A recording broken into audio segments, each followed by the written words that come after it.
crack. Open the cold one with the crew. RJ bringing brews, AP got the scoop. Midwest vibes, growing quacks, yeah, we grinding. Shells of Fox and Morse, keep your minds rewinding. Across the state, spread the word, that's how we do. From the grass to the cans, always something new. Raise your glasses, cheers to the cherry sauce. And every sip, till the stories evolve. Hear news blowing up, hear the chatter. Midwest Beer Show, raising the crowd. Border on the mic with the passion and blast. Dave Z's got the knowledge for an history fast. What is up, everybody? Back for another Midwest Beer Show here on the August 8th of 2026. Great to have you join us. And Dave, great to see you again, my friend. Yes. Happy Saturday. Happy Saturday. And going to get into some of the beer stories and a lot of beer festivals taking place around the area. There's actually a lot of stuff that happened the last couple of weeks. I just stopped from putting too many stories in for the show. It's just like Great Taste of the Midwest is going on right now. That's always one of the bigger ones up in Madison.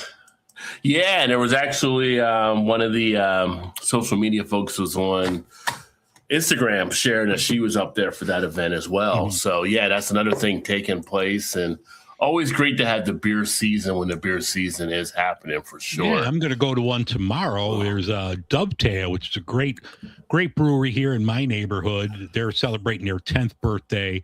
So I'm going to head over there tomorrow at 1 o'clock.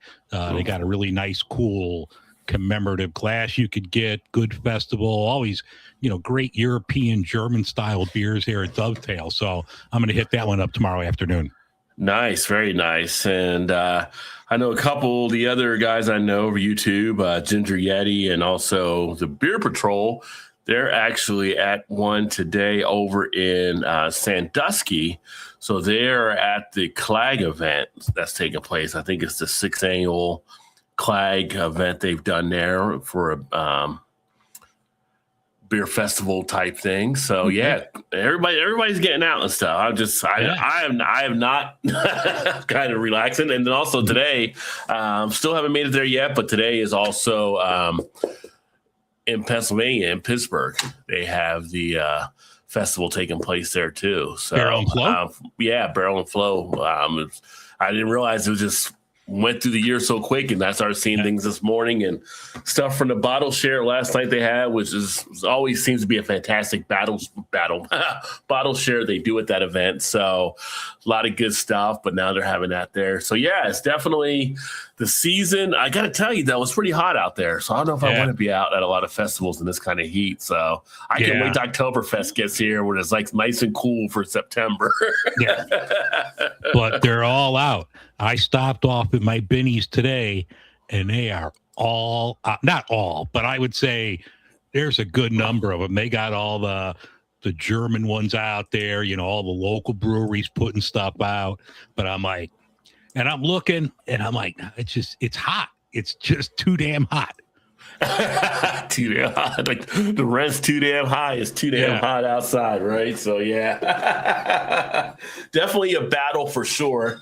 As I go in here and grab my first beer out in a bit, which actually will be a nice tie-in to our first story here to share with everyone as well. So shout out to Todd in the house. Good to see you, Todd. We'll be talking about all kinds of stuff with beer here in a second. So just kind of getting started. Let us know what you're drinking as well. Drop some comments out there. Let us know also for you and everybody else watching what kind of beer news you're seeing in your area, things you want to cover. We can definitely pivot and share that kind of stuff there as well. We're always open up to the participation of those watching here. So talking about the first story with the beer news, we had that Firestone Walker teaming up with Marsbrow for their 2026 Oktoberfest lager. And that's something that you actually had come across pulling this up as well. And it just so happens my first beer of the evening is going to be. Oh, look at you. It's just the timing had all worked out. So for those of you watching my channel, I do have an unboxing video that'll be going up this week.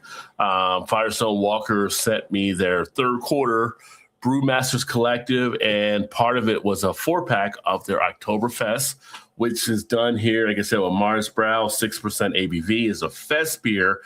Interesting, because last year I just always remember them doing the Oktoberfest.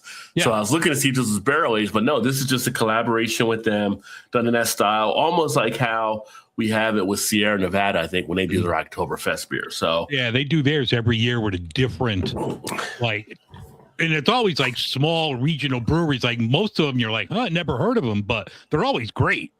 yeah, they're always like pretty good things they come up with over the years. It's kind of fun to actually see what they're doing each year and get a different taste and feel. It's almost like the anchor theme of Oktoberfest beers. Each year is a little bit different. So, but that'll be the first beer I'll crack open here in a second. But if you haven't seen it out there as of yet, which to me is still feels early. Yeah. I was seeing Oktoberfest beers here in July. Our last show was a couple weeks ago in July, but I was seeing Oktoberfest beers and I started to see pumpkin. Now I see them both a lot more as we're getting into that race for the heading into that early fall beer scents, right? Everybody just floods the shelves to see what they can get sold before people get burned out, I guess. But this is a brand new German-inspired lager brewed with Marsbrau. I actually say we'll land at 6.2% ABV, so a little bit higher than I thought it was. Yeah, a little on the higher side, but it says smooth, malt forward, golden fest beer that dominates modern Oktoberfest celebrations in Germany, which is true because now a lot more of the breweries do the fest beer than they do the Immersion style, so which is interesting. Yeah, actually, I looked for this today when I went to Binny's. Okay. You know, they had a couple of, you know, like the older one-offs, and then they had the mix pack that we had a few weeks ago. So I'm like, all right, because I was seeing if they had it, I was going to grab it, but I didn't see it today. Yeah. So this one was actually canned July 21st. Right. So relatively pretty good freshness on it here. So we were looking at just over 2 weeks, 2.5 weeks, basically. So there you go. Yeah. You know, but you know, this is one style of lager I can drink pretty much year round. So I'm not upset that it's out early. It's just, it doesn't always feel as right coming out early in my book. So while you're pouring that, I'm going to pour from Kishwaukee. They're in Woodstock, Illinois. This is their IPA. It's a great brewery. I'm going to talk about them on the podcast coming up this weekend. You know, come out later tomorrow night. But all of their stuff is really good. Great people. So I saw this one today. I had to pick up their IPA. I don't know if I've ever had this one. Oh, really? Yeah. Might be something a little bit different for you. I thought I was reading that it was more of like a traditional English style, but I'm smelling American hops out of this. American. No, that's good. That's really good. Okay. It's a lot more malty than what you get in an IPA. I mean, it's a little, I don't know if you could tell, it's not like crystal clear, but no, there's good bitterness. It's definitely more on the West Coast style, but with a lot of malt. It's really good. Yeah. And this one's a little bit more of a darker hue than your straw yellow color. But I got to tell you what, I'm actually digging it. I mean, it's got a great amount of flavor on the mouthfeel. Nice maltiness, nice grain effect. Nice little bit of a sweetness to it. Very smooth going down in the back end. So it's hard to say anything Firestone Walker does is bad, but this is a good way to start up Oktoberfest early. There you go. Yeah, 4 16-ounce cans, not bad either. Let's see here. What is that? Well, we were talking about the Oktoberfest beer, then Dave had his beer there, so I'm not sure which one you're referencing there, Braden. But yeah, cracking these open. Currently drinking Omnipollo IPA, 6.2, but the body of a triple beer is called Omnipollo Hat. Oh, very nice. Nice. What's up, Chris? Great to see you, brother. Hey. I haven't had an Omnipollo in a bit, so I can imagine him doing a great job with that. And we got Ryan in the house. What's up, fellas? Just had a Citra High from Mantry. Popping in now and say hi, but I'll be back in about an hour or so. Gotcha. I know you were out earlier too, doing some visits around town. I saw some of your Instagram. So Ryan, one half of Cincy Brew Dad, is another great channel to check out if you have not checked them out as well. But but Oktoberfest, Firestone Walker. Definitely right now I'll have a review come out on this beer, but so far, very pleasant, nice to enjoy. And And then what Dave had actually realized, which I didn't realize either, was that I guess this is the I'm always bad with like anniversary type stuff. Well, except my own, gotta be right with the one with the wife, but that's the main anniversary to always remember. Yeah. But it is the 1 year anniversary of the show, so did not realize that was the case. So cheers, my friend. It's been a fun ride. I can't believe it just went so fast. You know? Yeah, because I was looking and I'm like, wait, time flies, I remember when we started, I was on an earlier shift and we were doing it on Friday night. So I'm like, oh, yes.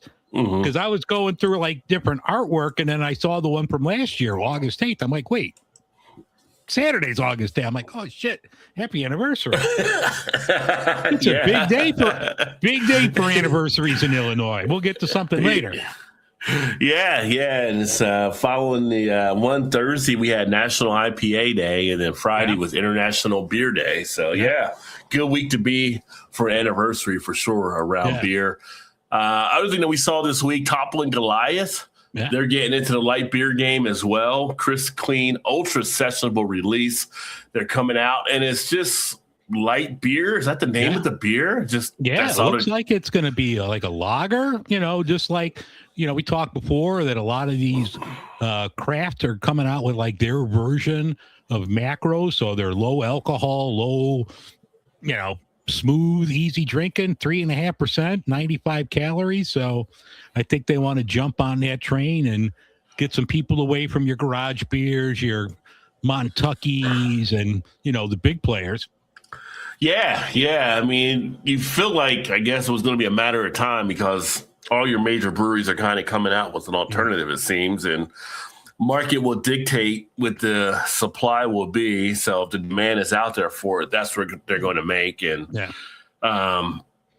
maybe at some point, there's a few different things that have been shared more recently around some of the IPA fatigue taking place. I wish some of them could downshift from that and get some other beer styles out too, but they are mixing it up some. So if you're a light beer drinker, this is something to check out from Toppling Goliath, about to hit the market. 3.6 gram of carbs as well. So, but I don't know like how you compete with the big players. Like I was just at Binny's, and actually my Jewel, they had, you get a 12-pack of Miller High Life, just your champagne of beer, 12-pack of bottles.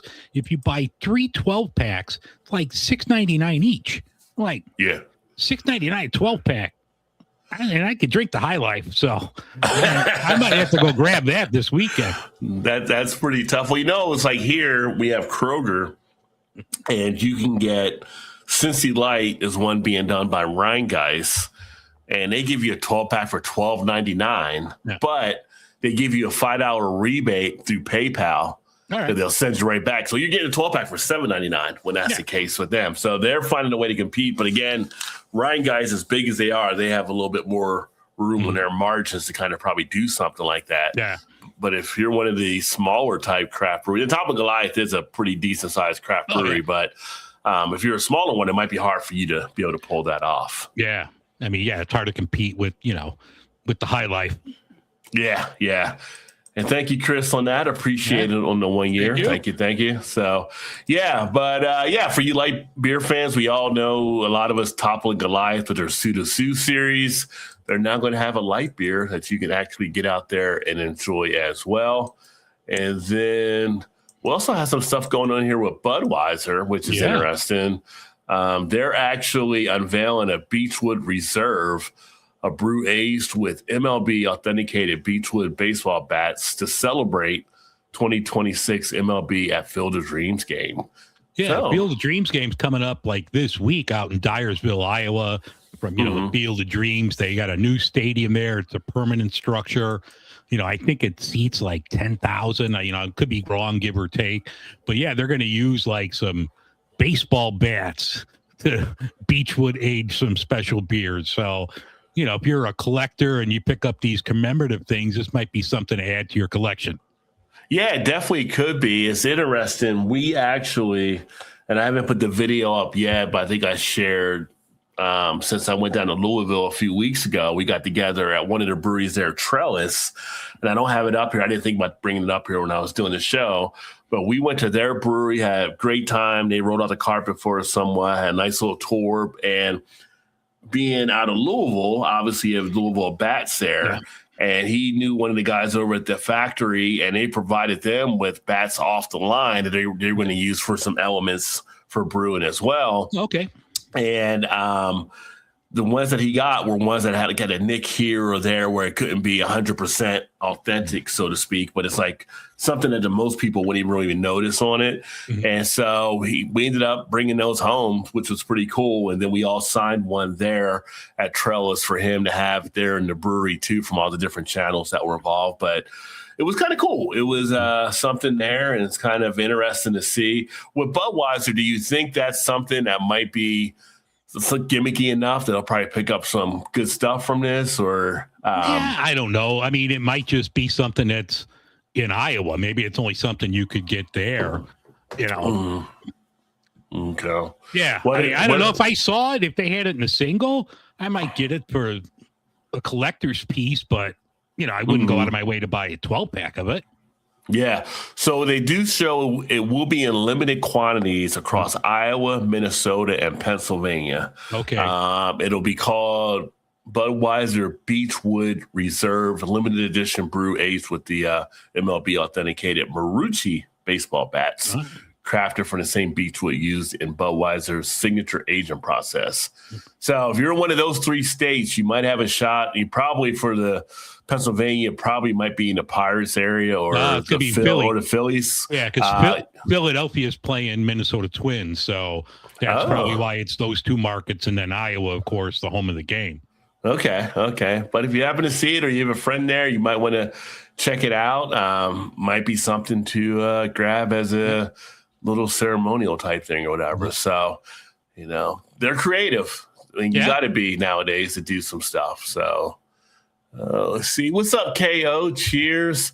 Hey. Can we get distribution out here? An independent distributor got bought out, and the big boy distributors just care about big volume for cheap, leaving the small ones without distribution. It definitely does happen. Yep, absolutely. And testing out the new Amarillo Citrus Simcoe IPA just brewed and plan to enter the company. Oh, well, good luck to you there, KO. Very nice. Absolutely. Yeah. Best of luck. Got the 3 hops working there. So, yeah.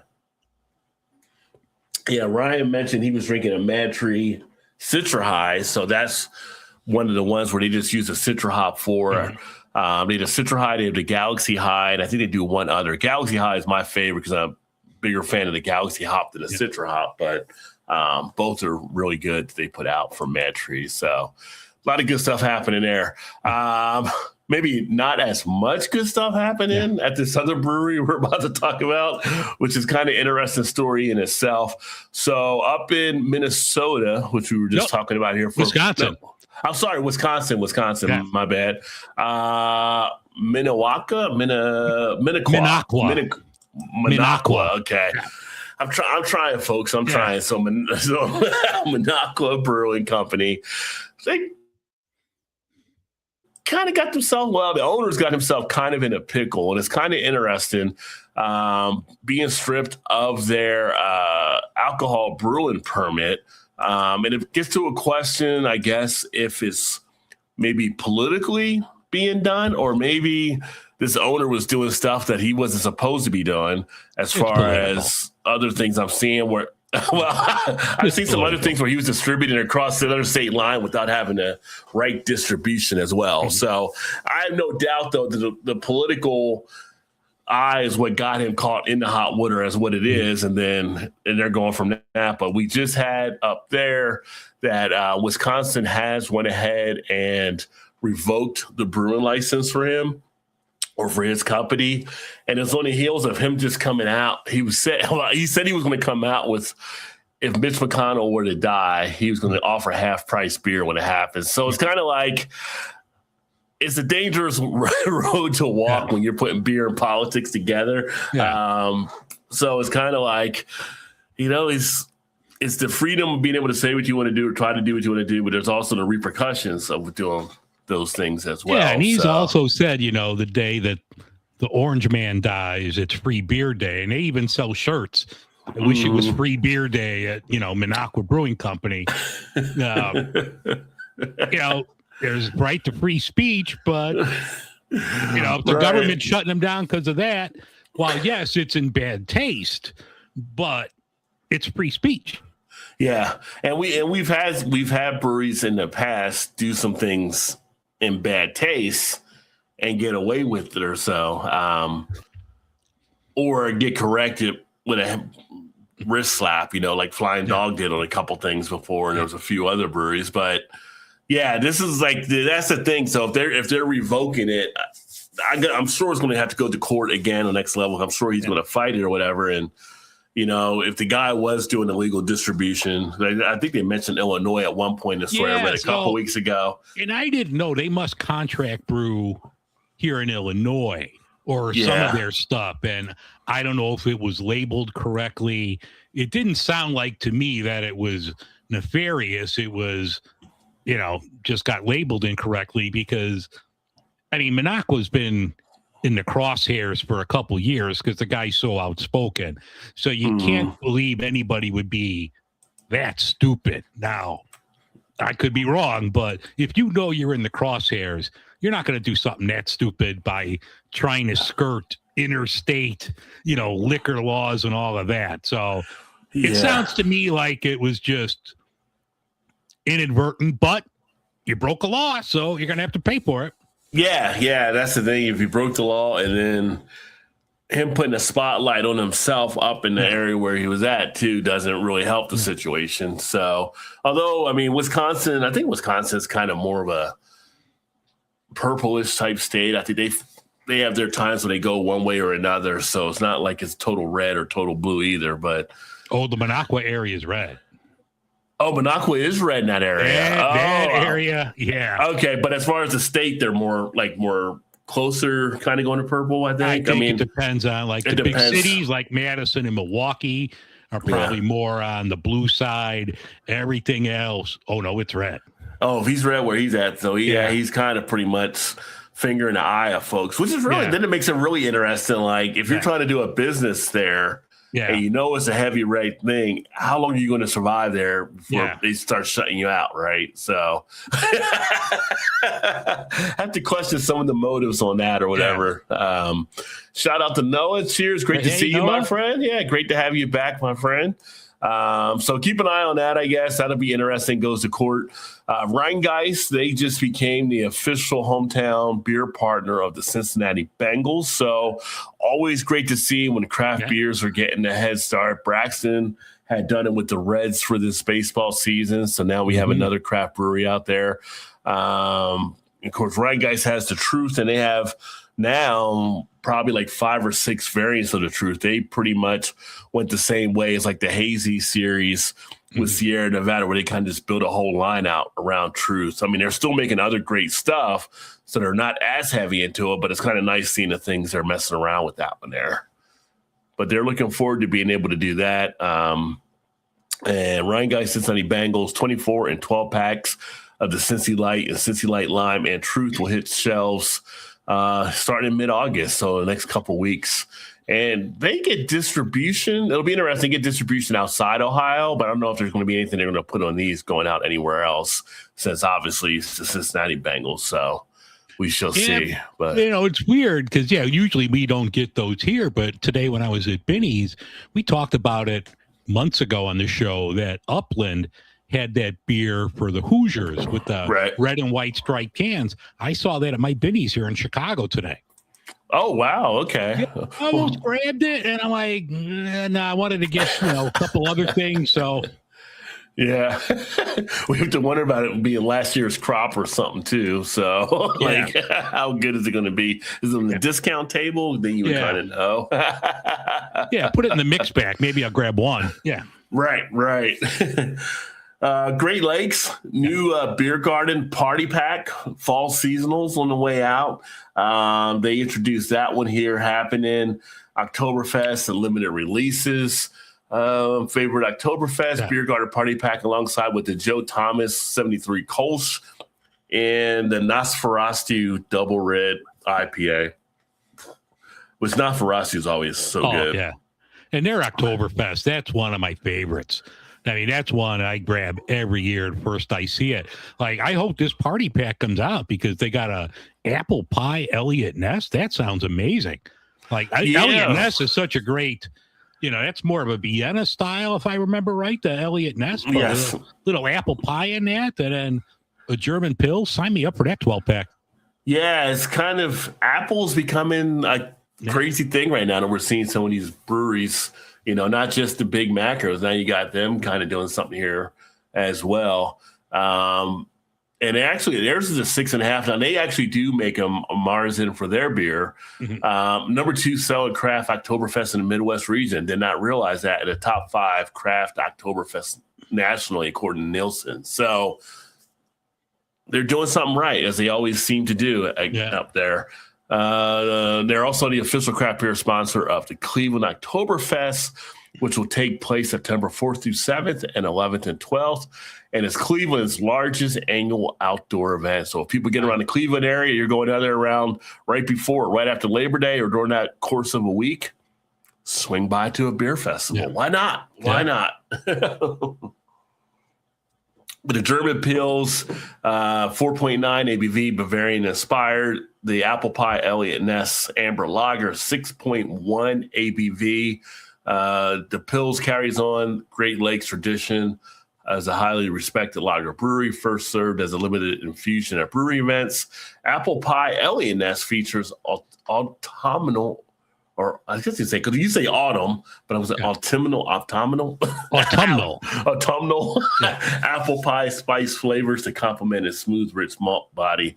Blend of heritage, tradition, and innovation. Beer Garden Party Pack highlights seasonal flavors crafted for fall celebrations. So let's see here. So that comes out here mid-August as well. So keep an eye out for that if you happen to get those. And then the 73 Kolsch is returning, which is a collaboration with Joe Thomas, Hall of Famer.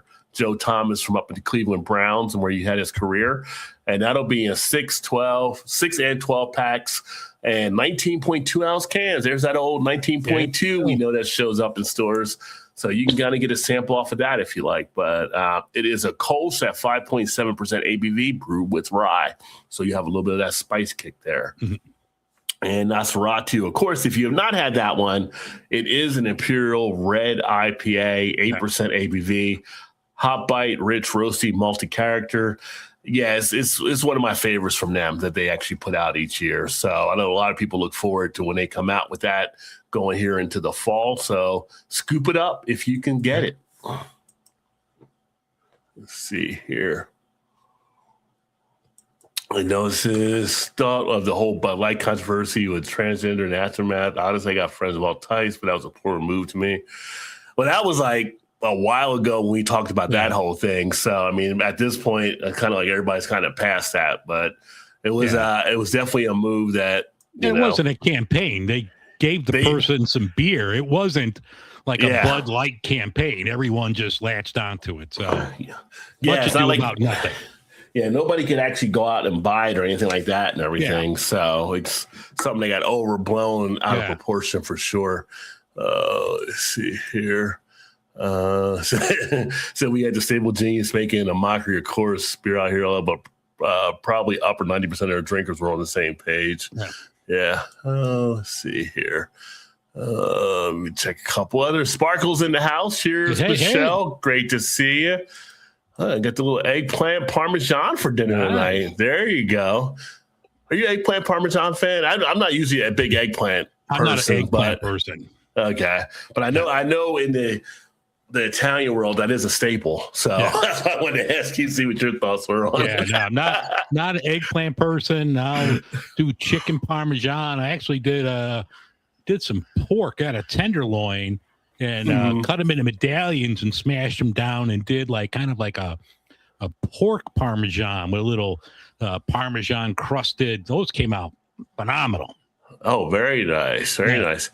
Yes, Michelle, I think I did know you were Italian as well, and Dave is here too. So pretty cool. Let's see here. And take a look. So American Craft Beer Hall of Fame they've actually got something new taking place, which I was not even aware of myself, which is pretty cool. I got an email, hey, we want you to do a vote on this. So they are actually introducing a category. Let me see if that went to my spam folder. Okay. They're introducing a new category to put on the site for top 5 landmark beers, or Hall of Fame landmark beers, I should say. We had to choose 5. They gave us a pretty good list to choose from. So the list gets chosen by the people that are kind of like the board consultants and things along those lines. I don't handle any part of that, but I just get to vote when they actually come up. Some of the beers that were listed were Alaska Smoked Porter, Alchemist Heady Topper, Allagash White Ale, Anchor Old Foghorn, Anchor Old Special Ale, which is the Christmas ale, Anchor Porter, Bell's Two Hearted, Brooklyn Lager, Buffalo Bills Pumpkin, Deschutes Black Butte, Goose Island Bourbon County Stout, Grant's IPA, New Belgium Fat Tire, Oscar Blue Dale's Pale Ale, Pete's Wicked Ale. I know you're a big fan of Pete's. Yep. Red Hook ESB. Classic. Russian River Blind Pig, Russian River Pliny the Elder, Sam Adams Triple Bock, and Widmer's Hefeweizen. It's a tough list. Hard to it's pick a tough 5 out list of that. to pick 5 out of that. And then they go through the same way as for people getting into the hall, I believe. You have to hit a certain plateau of people voting for you to get in. You need to have the beer hit like 70% or whatever that number is. But anything there that kind of jumps out to you, anything you kind of thought would be ones you would be leaning into? I mean, it's hard just looking at this, and this is the first time I've seen it because I didn't get the email. Alaskan Smoked Porter would be definitely on my list. Anchor, our Special Ale, or the Porter. Anchor's Porter was phenomenal, but I think I'll have to go with our Special Ale. Bourbon County Stout, I think you have to do it because it was one of the originals. I might have to leave Pete's out because I was a big fan of Red Hook ESB. That was one of the first craft beers I started enjoying. And I'm going to leave Pliny off the list and go with Sam Adams Triple Bock. Oh, wow. Sam Adams Triple Bock. Okay. That was great. And those cobalt blue bottles, I used to get those 25 years ago. It was so thick. I mean, it wasn't carbonated. It had like the cork, Yeah, I remember the cork. Yeah, it was the sipping. It was like 13-14%, which in the mid to late 90s, you didn't see that. Yeah. Well, looking at it, and I'm not going to say who I voted for yet because I'm going to wait till it actually gets released and I'll have my answer sheet to kind of share with everyone. But I looked at it too, and I was thinking about beers that weren't on the list, right? And it was kind of interesting, like Sam Adams Triple Bock. But then I was thinking, like, how do you not have Sam Adams Boston Lager? Well, they had 5 beers last year. I forget. I know Celis White was one of them last year, but he put out 5 beers last year in the inaugural class of like the beer Hall of Fame, not the people, the actual beer. Yeah. Well, that one, I know we didn't, as electors, we didn't get to vote on that one, I believe. I think that was something that came out, but now they have us voting. But I'll have to go back and look to see which maybe that one was in then already. So I was just kind of looking at the list that came out here and just thinking anything that you think that you would have liked to have seen on the list or any other classics you thought. No, Boston Lager did get it. I'm pulling up the 2025 list. So it was Sierra Nevada's Pale Ale, Sam Adams Boston Lager, Anchor Steam, Celis White, which was my favorite, and Anchor Liberty. So you already had 2 from Anchor. They'll probably get our Special Ale in this year. I mean, there's a lot of good. Pale Ale was my Pale Ale I was thinking as well. So that was already in. So, but like Sierra Nevada Bigfoot. Yeah. That could have been something as well. Or the next one I'm going to crack open. Well, not right now. I'm on new meds. I got to drink a lot of water. But the next beer I'm going to crack open could be on that list, but it's not. Yeah. Okay. Well, okay. We'll have to look forward to Stay that. tuned And for everything. hour 2. Yeah. We talk about Great Lakes, but Great Lakes could have had some stuff there. I know Dortmunder Lager has been huge for them over the years, right? And that Their kinda original got Burning River Pale Ale was yes. killer. Yeah. Yeah. But, it's hard to get everybody out there, but you're getting things from across the country. I'm kind of surprised that Treehouse wasn't on there with their Julius, just because It hasn't the been huge around as following. long as some of the others. I think we got to get some of these 25, 30-year-old beers in there first before we start working on, the hazy IPAs. Well, Alchemist is Heady Toppers on there, Yeah. but they were also looking at the Landmark being Mhm. something that kind of broke the norm or whatever too, I think. So that kind of opened up a new area. So that's why I think that Julius opened up. But again, you had to have enough people that could actually get even Orange Julius. So and also, people like us, we're not 20s, so we're gravitating towards the older styles too. So I don't know who the electorate is. If it's people our age, it's going to be a while before you see, some of these hazies and new stuff in there. Yeah. It could be a while. It's kind of like, we just had the NFL Hall of Fame go in, and which is still surprising, but Roger Craig, 26 years, 22 years, whatever the number was, but whatever it was too long. Like he should have been in a while back, right? Yeah, he recorded his speech because it came out today that he's suffering from early dementia while he's still getting along good. Yeah. But he had to record his speech. It's like, you're either in or you're out. Don't string people along like that. Last year or 2 years ago here in Chicago, Steve McMichael, he was on his deathbed with ALS. He couldn't speak. The guy's numbers were Hall of Fame numbers when he retired.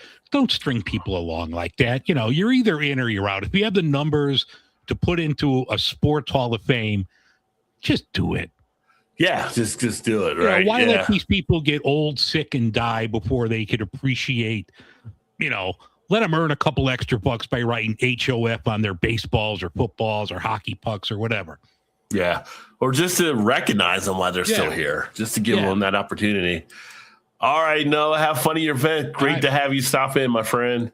All right, man. Kale says, I like Treehouse Julius all day, and I'm surprised it's not included. For that style, it's better than what I can get out of the P&W. Yeah, that was a landmark to open that style up. So, and it could be something that gets on next year. It's a matter of getting onto the ballot. And I don't know if there's a criteria for how long it has to be out for the ones they want to count to get in. But looking at that list, it just made me think of that and maybe a few others that might be out there that weren't on there. Again, I didn't see it from last year, so I didn't realize Sierra Nevada Pale Ale because that popped in my head, or the Sam Adams Boston Lager, but they're already in.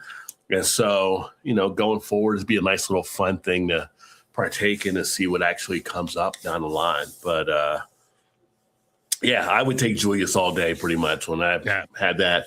The Alchemist Heady Topper, obviously, the history of it, I can definitely see that on there. It's just interesting for me now because that and Pliny, I've had both now. Mm-hmm.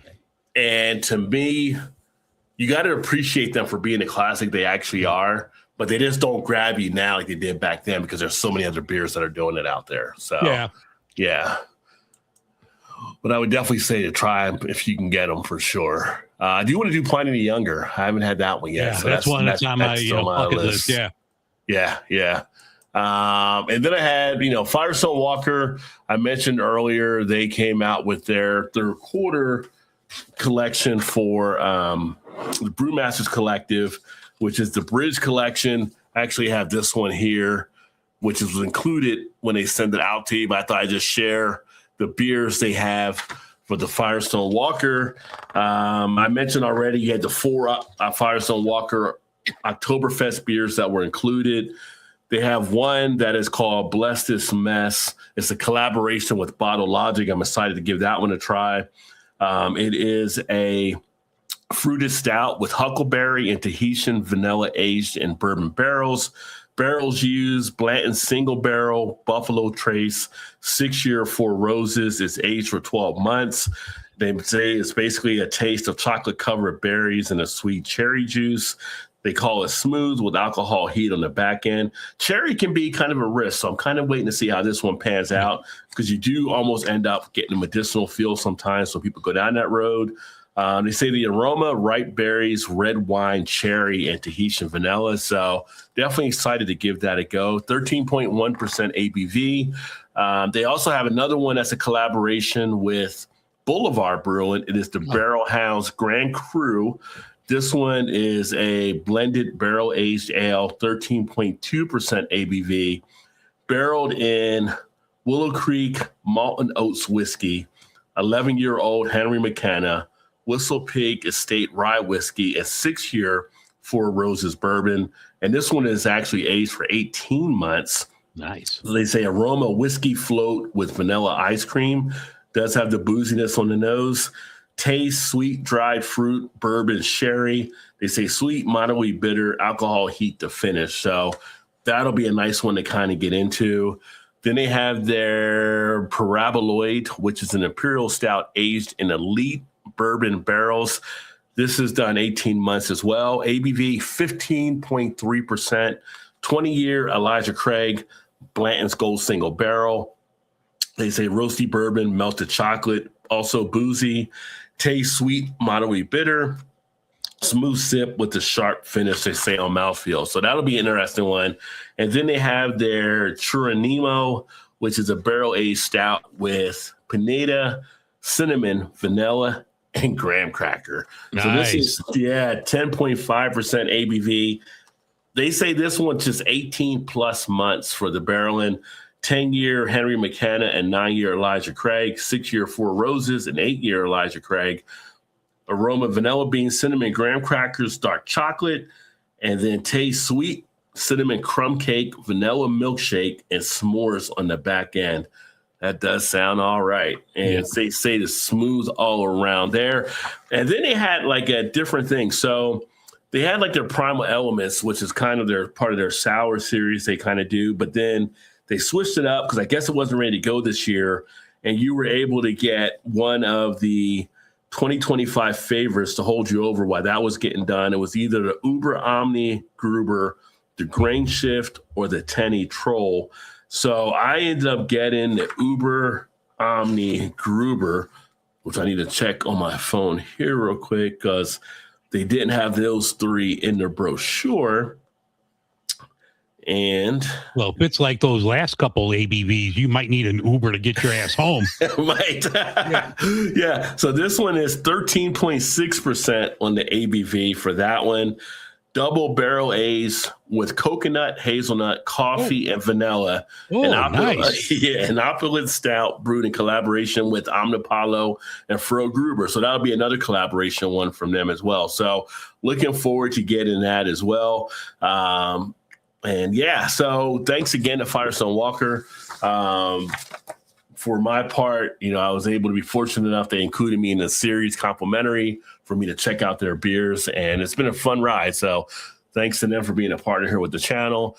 And they got some other stuff happening too. I didn't get a chance to pull their press releases. I think, Dave, you may have got them as well on a couple of things they're actually working on for some new beer. So we may see some more got some Stone stuff too that they sent out to us. Now Stone is part of the Firestone Walker family. I saw those earlier in the week.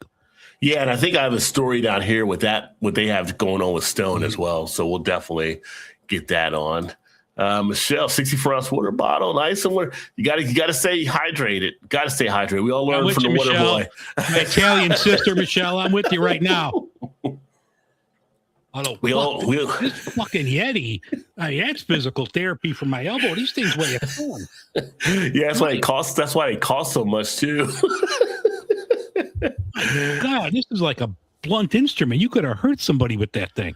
Yeah, I agree, Kay. He should have been in a long time ago. Started a sports bar on the riverboat in Mississippi a while back. Not sure if it's still around. Yeah, he should have way been in. I mean, won Super Bowls. He was the first guy to do 1,000 rushing, 1,000 receiving in the same year.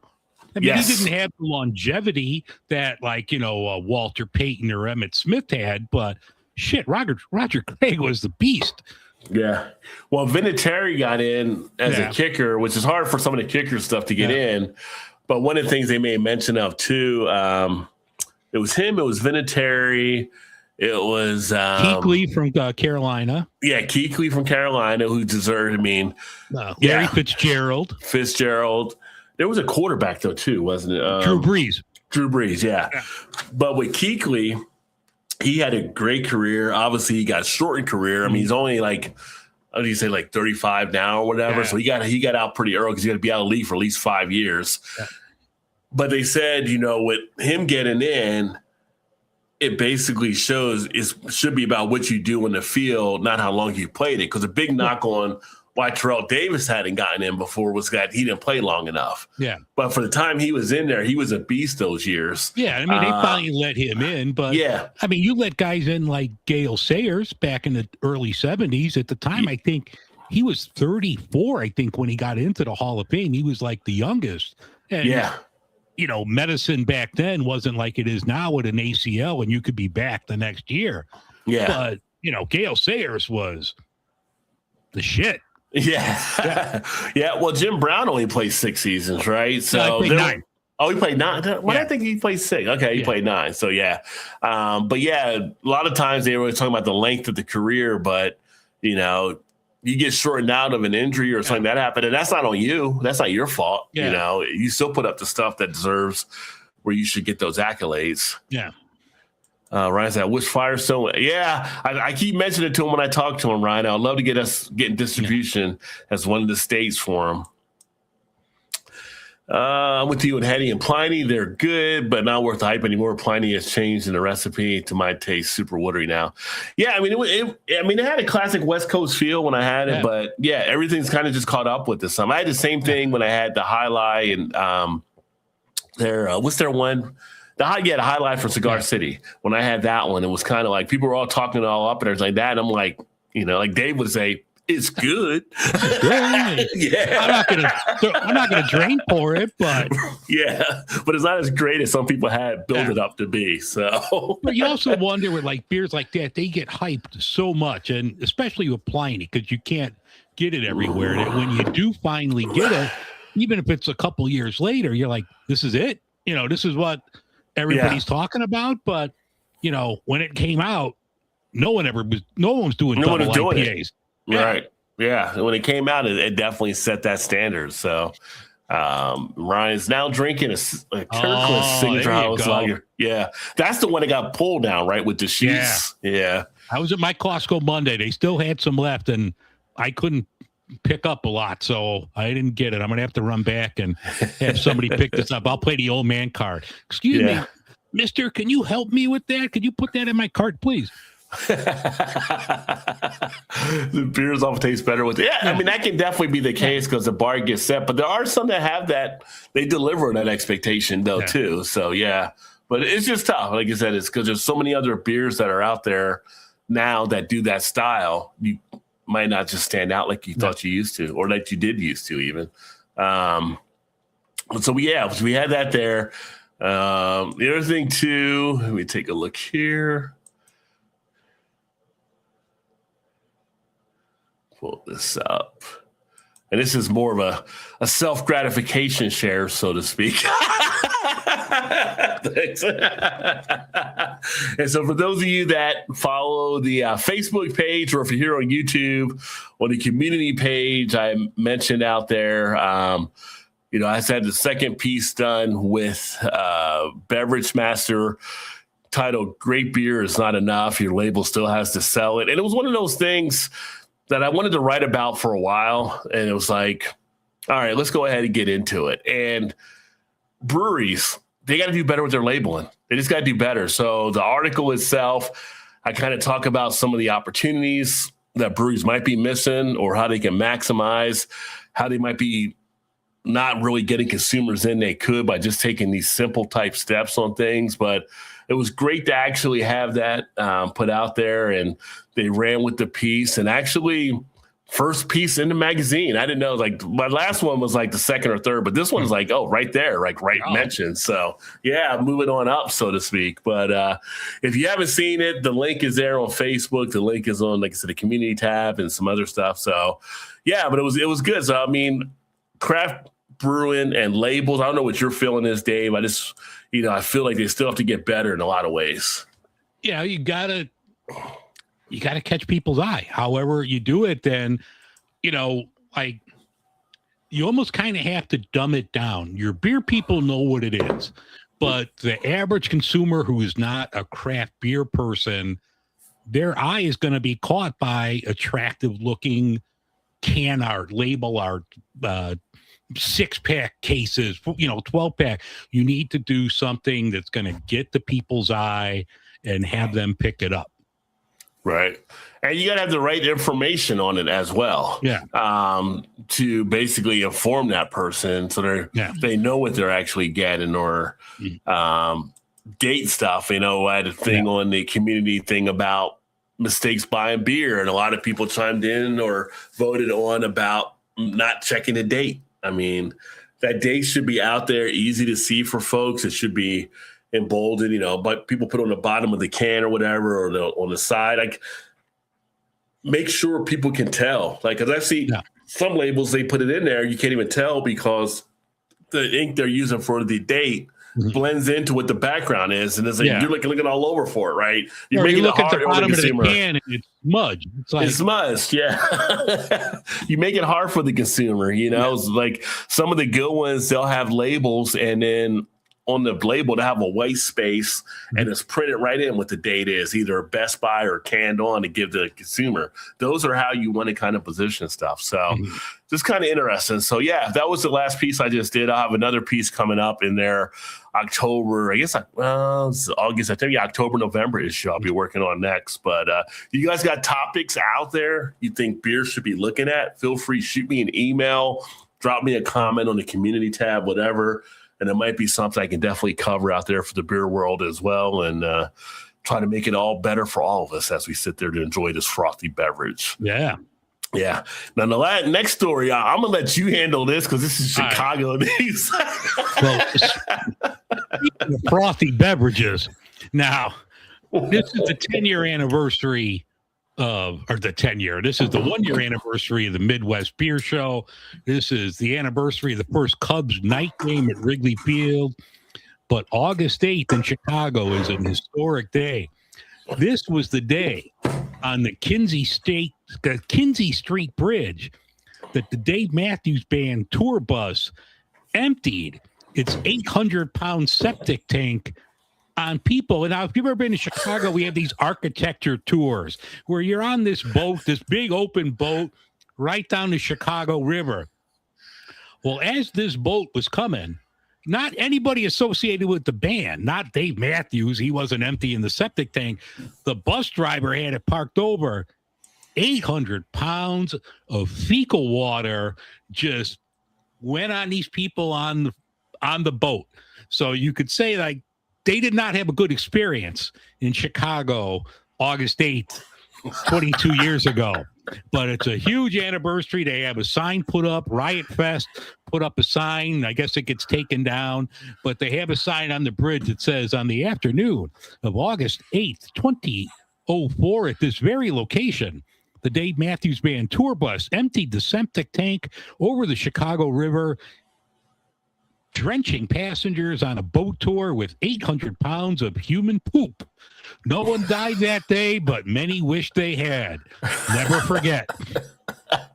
They say 800 pounds of poo on some people. Yeah. On the Instagram post. Yeah. That's So it's a big historic day in Chicago. It's a Dave Matthews Band tour bus day. Wow. Was it like a hot day too when it happened? Because that's just, that's even August, worse. It's gotta be, That would be terrible. Well, it was terrible for sure. Yeah. It said, like, some people said, like, the whole boat then had a porta potty smell, and brown water was hitting people in the arm, and it's not good. Man. Yeah. I could have said that was pretty shitty, but that was just too obvious to say that. So, and according to the article, there was a Monty Python skit like vomitorium as passengers were just if you know it, if you've seen it. Oh my gosh. So yeah. So Dave Matthews Band comes to your city. Just be careful. Yeah, well, they got a new bus driver, so yeah. I wonder if it was Cousin Eddie driving the bus that day. Yeah. What are you gonna do, Clark? Well, thank you, KO. Appreciate it. Yeah, definitely check it out. It does seem obvious a lot of things that should be done. And it's like, how do you miss, some of the things here? Thoughts been that the average consumer may not check, but they will taste the difference between a 5-month IPA versus 1 month. Yeah. And not even just like the date and stuff or the ABV. Like, I don't know how some beers can still put stuff out and not list the ABV, that people will know what they're actually drinking. Like, you don't want somebody sitting there thinking they're just drinking a regular beer that's 12% or something sitting in the bar and they try to get out and drive to go home. Right. So, yeah. Or like in my case, lactose. Put it on there. If it contains lactose, not every beer does. So I'm assuming it doesn't have it. Yeah. And speaking of the Dave Matthews Band bus, I would know if I had a beer with lactose in it. Yeah. Something in beer cans that should be standard, ABV, canned on, even malts and hops would be nice. And you do have some that do put the malts and hops. Yeah. Some put the canned on and the Best Buy. They put both of them on there. So there's definitely a way to actually do that. Michelle just says, "Dave, that means she's just laughing. She's laughing right now for your story." Some of the boats said, "Well, at least we didn't have to listen to music." No, let's just hope their mouth wasn't open when it happened, right? So, gosh. My favorite song by the Dave Matthews Band is "Don't Drink the Water." Yeah. And we also got phase 3 news, which is good. So they're opening their first Chicago tap room at former Metropolitan Space in Avondale. Yeah, so this is one that you grabbed there. Yeah, it's going to be at the Metro Space, and I'm kind of torn about this because I love phase 3. They put out great beers, top to bottom. I feel bad because I still miss Metropolitan there. We won't get into the whole thing because this is only a 2-hour show because it would take the whole last hour. That was the landlord thing with them too, right? If I remember correctly. Yeah. So, I mean, they vacated like 2.5 years ago. This place is sat empty. I think they try to use it as like wedding venue, but it's pretty much sat empty for 2.5 years. So I'm betting phase 3 is getting a better deal on rent than they were given Metropolitan. So that kind of irks me, but it has nothing to do with phase 3. I'm excited for them to come, although it's going to be weird walking in there and not thinking about Metropolitan because I do still miss that brewery a lot. Yeah. Well, they're getting a kitchen as well, which Metropolitan didn't have too. So they'll be able to serve food. Oh, it's a great space. Ton of space there. They definitely have room for a kitchen. I mean, it's a phenomenal location. So I'm glad, weather's nice. You could walk outside. You're right over the river. We keep going back to this river, but you're right over there overlooking the river. Beautiful, beautiful setting. But I still miss Metropolitan. Sure. Yeah. It's hard to see good ones when they go. Yeah. It's hard to see another brewery going into that space. Yeah. When the bad ones go, you can say, well, that makes sense. But when the good ones go, you're like, but they don't have a concrete date they're saying yet, but they do expect it by later this year to open. Yeah. So stay tuned there. And that'll be a nice little spot you'll be able to get down and check out and, go from there on that point. Speaking of Grav, we see. Well, that's what I just said, Ryan. So it'll be later this year. So we'll definitely keep you posted. Louisville getaway that we did a few weeks ago. Great time going down. I put up some video. I put up the Atrium Brewing video when we were on site. Again, shout out to them. They did such a great job taking care of us down there. You talk about a brewery rolling out the red carpet. We're there. We're having different beers. We're buying beers. They're bringing beers out for us to try. They're giving a tour. We're drinking beer right off the tank line. And just a big shout out to them. So I'm going to actually crack open one of their beers that I picked up. On the video, I actually had shared a sample we were having with what they call their Goober series. It was their Grape Goober. It wasn't available yet. We actually came back the next day because all of us wanted to get beer to take home from Atrium for the most part. That's the only time I've only been on 2 get-togethers, but we only went to a brewery twice at one time, and that's Atrium. So I'm going to crack open their Grape Goober. This is a peanut butter and jelly sour. When I say peanut butter and jelly, I mean peanut butter and jelly. I mean, this beer, you got the peanut butter, you got the jelly, you got like the bread, you got like the crust. I mean, it's just a peanut butter jelly sandwich in a beer can. So if you saw the video, you saw me talk about it there. They had this one for grape. They had another one they did. I think it was strawberry, but they come up with the different things to actually do. So yeah, 6% ABV. And I'll have the individual review popping up there too off the can. But I had to go back and get a goober. I just had to do it. You know, it was just like we went and we at the time got the last one in the cooler. They ended up bringing out more later, but I mean, it just goes down. Yeah, it's just purple. It's just like it's like grape jelly color or a little bit lighter than that maybe, but it is. Now, growing up, when you were having a sandwich, were you a grape jelly or like a strawberry jelly on your PBJs as a kid? Oh, it was great. It was always great. I mean, I would do strawberry if we had to do strawberry, but it was always grape was the preference. And I was more of a creamy, not chunky peanut butter person. So some people like to have the chunky version. I like the creamy. But this, like, you get like the white bread, you get like the crust. I mean, it's just, as I sit here talking about it, just the aroma comes just right off. And it's just like, it brings back memories of having peanut butter and jelly sandwiches back in the day. So yeah, this is a nice, great one. If you're a sour fan, I can't say enough. You know, if you can get to the Louisville area, this is something you want to definitely have. Oh, man, that's so good. Yeah, I don't know how they do it. It's like magic. Like, well, I don't know what to do. Yeah. It's like Ricky Bobby and not Ricky Bobby, but old school when the mom's making a meatloaf. Like, I don't know what she's doing behind the wall back there. I don't know, but it comes out great. Well, I'm going to go with the classic, one that could be in the Craft Beer Hall of Fame. Sierra Nevada has brought back their porter on a limited run. This was always an outstanding porter right up there with Anchor Steams. I saw this today. They brought it back. Like I said, it's a limited run. I can't wait to try this one. Very nice. Yeah. Cheers, Vanessa. Great to have you, my friend, as always. Vanessa? Breadsticks in a wood fire oven. Yeah. Oh, you got some head on that one there. Yeah. Oh, yeah. Smell the dark malt out of that, the nice, like, chocolate malt.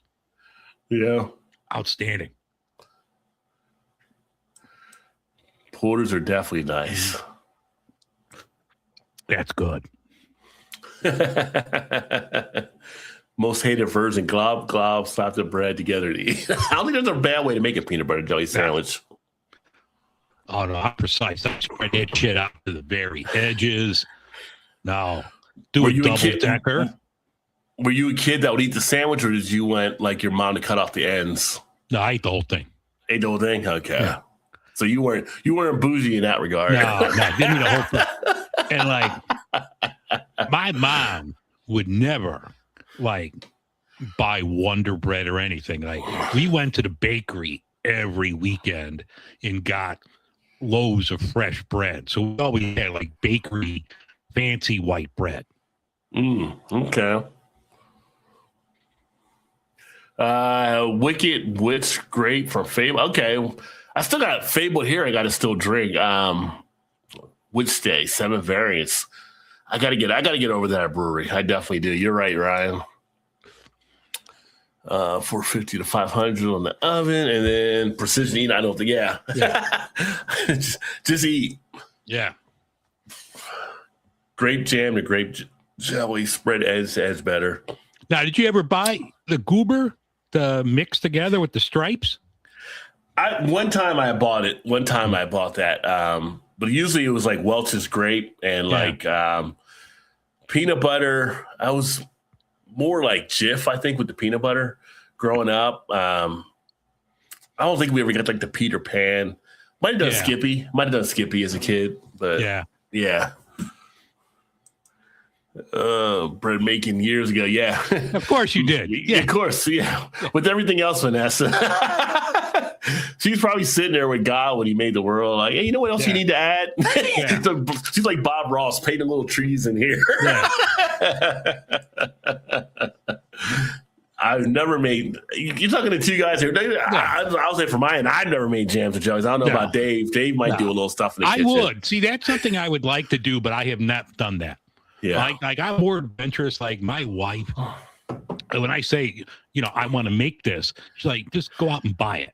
It's like if somebody does something for a living, they're going to do it better than you. So just go out and buy it. But I will make my own doughs for pizza. That's why I'm jealous of Vanessa with that nice pizza oven you post out on Instagram. But yeah. Yeah, my wife's the same. She's just like, just go buy it. Like, Jif is the correct answer, huh? Okay. I have not had Jif in 100 years. Like, probably because at Costco, I just buy the 2-pack of the Skippy. So I just get the Skippy Creamy. People always say, like, other people that call it Jiffy or Jifs, and it's like, no, it's just Jif. Like, yeah. Harvested the wild grapes and they made grape jelly from them. See, I would have thought you'd made wine from the grapes, Vanessa, knowing you.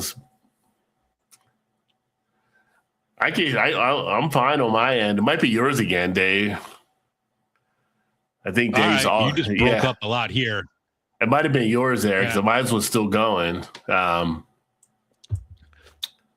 Blackberry jam. I mean, I hear you good now, but yeah.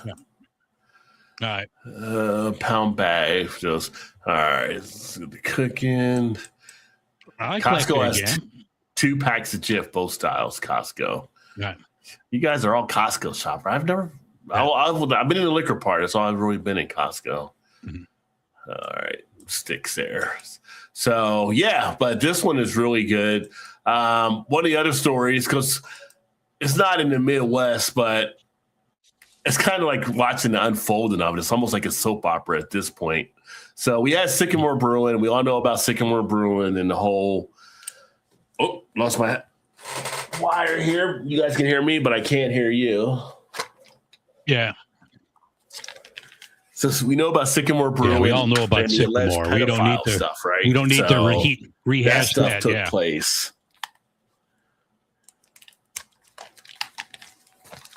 Or maybe attempted. Why does this keep coming out?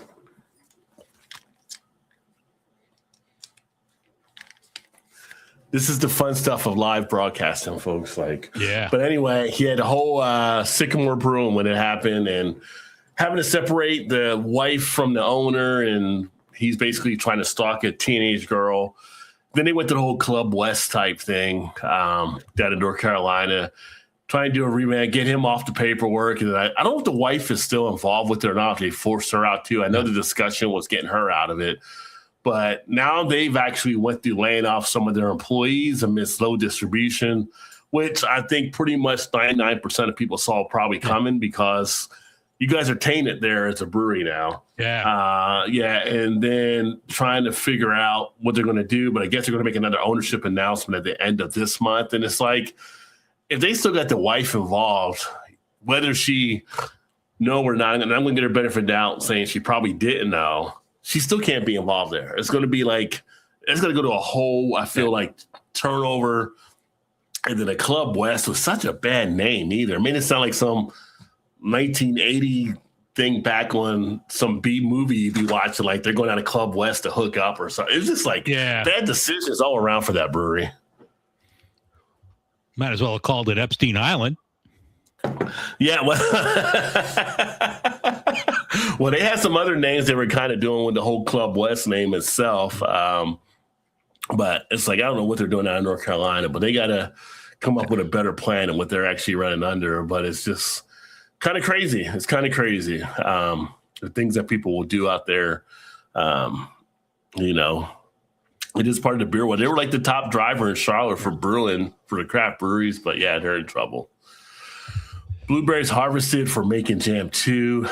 More jelly. I don't understand the difference between jelly and jam personally. I just spread them both on the sandwich, whatever one I have. Yeah.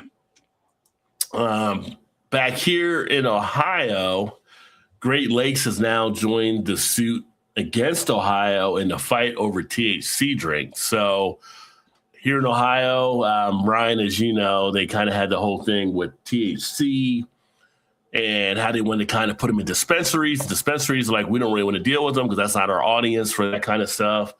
And there was like 10 companies or 10 breweries that got a pass previously through a class action they had there, but other ones were kind of left out. So now you have Great Lakes, you have Rheingeist, you have 50 West, few others that are all teaming up now to basically take on the state of Ohio in a suit. 13 beverage manufacturers in total, it says, to allow them to be able to sell the THC drinks. And the thing is, it's legal in Ohio, but it's kind of like they're being held back over some false distribution because the governor doesn't want people getting stuff in gas station and in cans to little kids. Well, don't put them in gas stations if you can't trust the gas stations. Put them in the other place. What better place to put them in than a liquor store where they actually ID people all the time? Like, like the way people do backwards stuff sometimes is just mind-boggling. It's mind-boggling on what we actually see and what's actually happening out here. I did find it interesting though that Great Lakes was a part of, because I didn't think Great Lakes was doing anything on the THC drink side that I was aware of. So maybe they had something they were planning to come out with too. Well, I mean, the top of it, it's the float shop of the article here.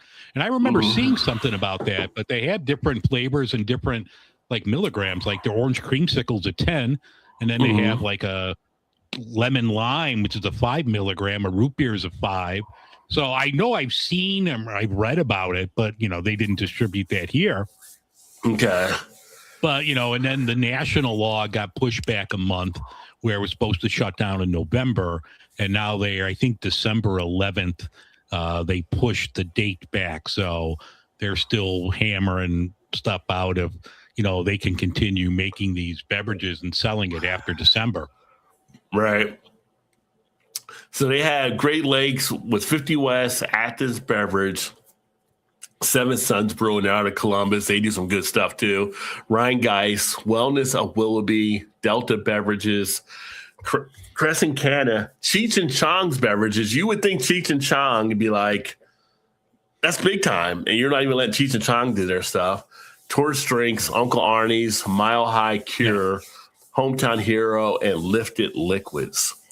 And I don't know if we got Willie's here. Willie has a drink out too, I think, but his might be more maybe in a different category, I guess. But I don't know if we get that in Ohio or not. Now I think about it, I haven't seen it, but I know about it. I don't think anything Willie puts out is. I don't think anything Willie's putting out is low dose.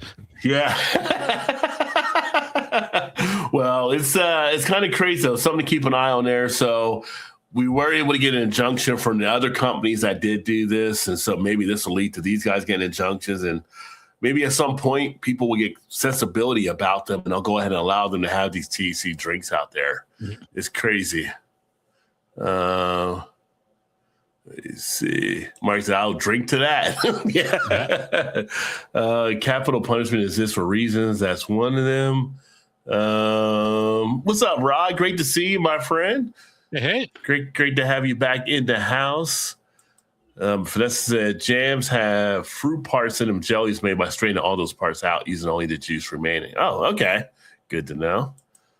None of the TA stuff in Ohio makes sense. Exactly. It's just, it's all because DeWine or his wife, Fran, doesn't want kids to get their hands on them. Well, kids shouldn't be in the liquor store, so put them in the liquor store. Yeah. So some people say kids shouldn't be in breweries either, but that's a whole different story. Does the THC in the beer even survive the beer making process? No, well, it's not beer with THC. It's actually made differently. But yeah, you have the THC that's part of the drink itself, and that's what gives you the, depending on your milligram, how much you get into it, it gives you your buzz, so to speak. Well, they have like THC NA beers. I know Go has one out.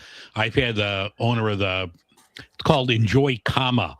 And it's a NA beer that has like, I think it's a low dose, if I remember right, 2 or 3 milligram that my friend Peggy enjoyed.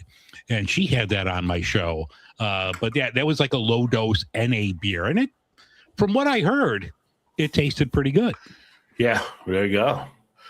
And I miss you as well, Rod. Great to have you back, brother.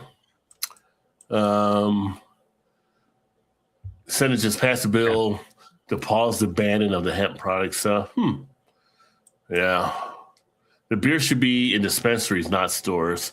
I don't know. I mean, I think the beers can be in the stores because the stores are actually set up to kind of treat that. For dispensaries, they don't have they want that. They don't want them because the profit margins don't work well for dispensaries. Yeah.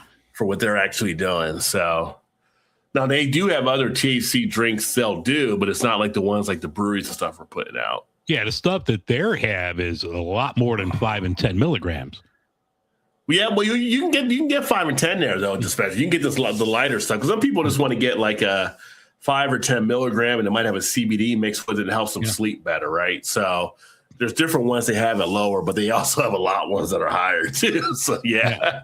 And you can get that too, Rod, at the dispensary. They go ahead and just get you those straight weeds. You can actually get that. Yeah. So THC seltzers, yeah. So I mean, in fact, the Urban Artifact has their Costello line they work on that has some pretty good stuff there.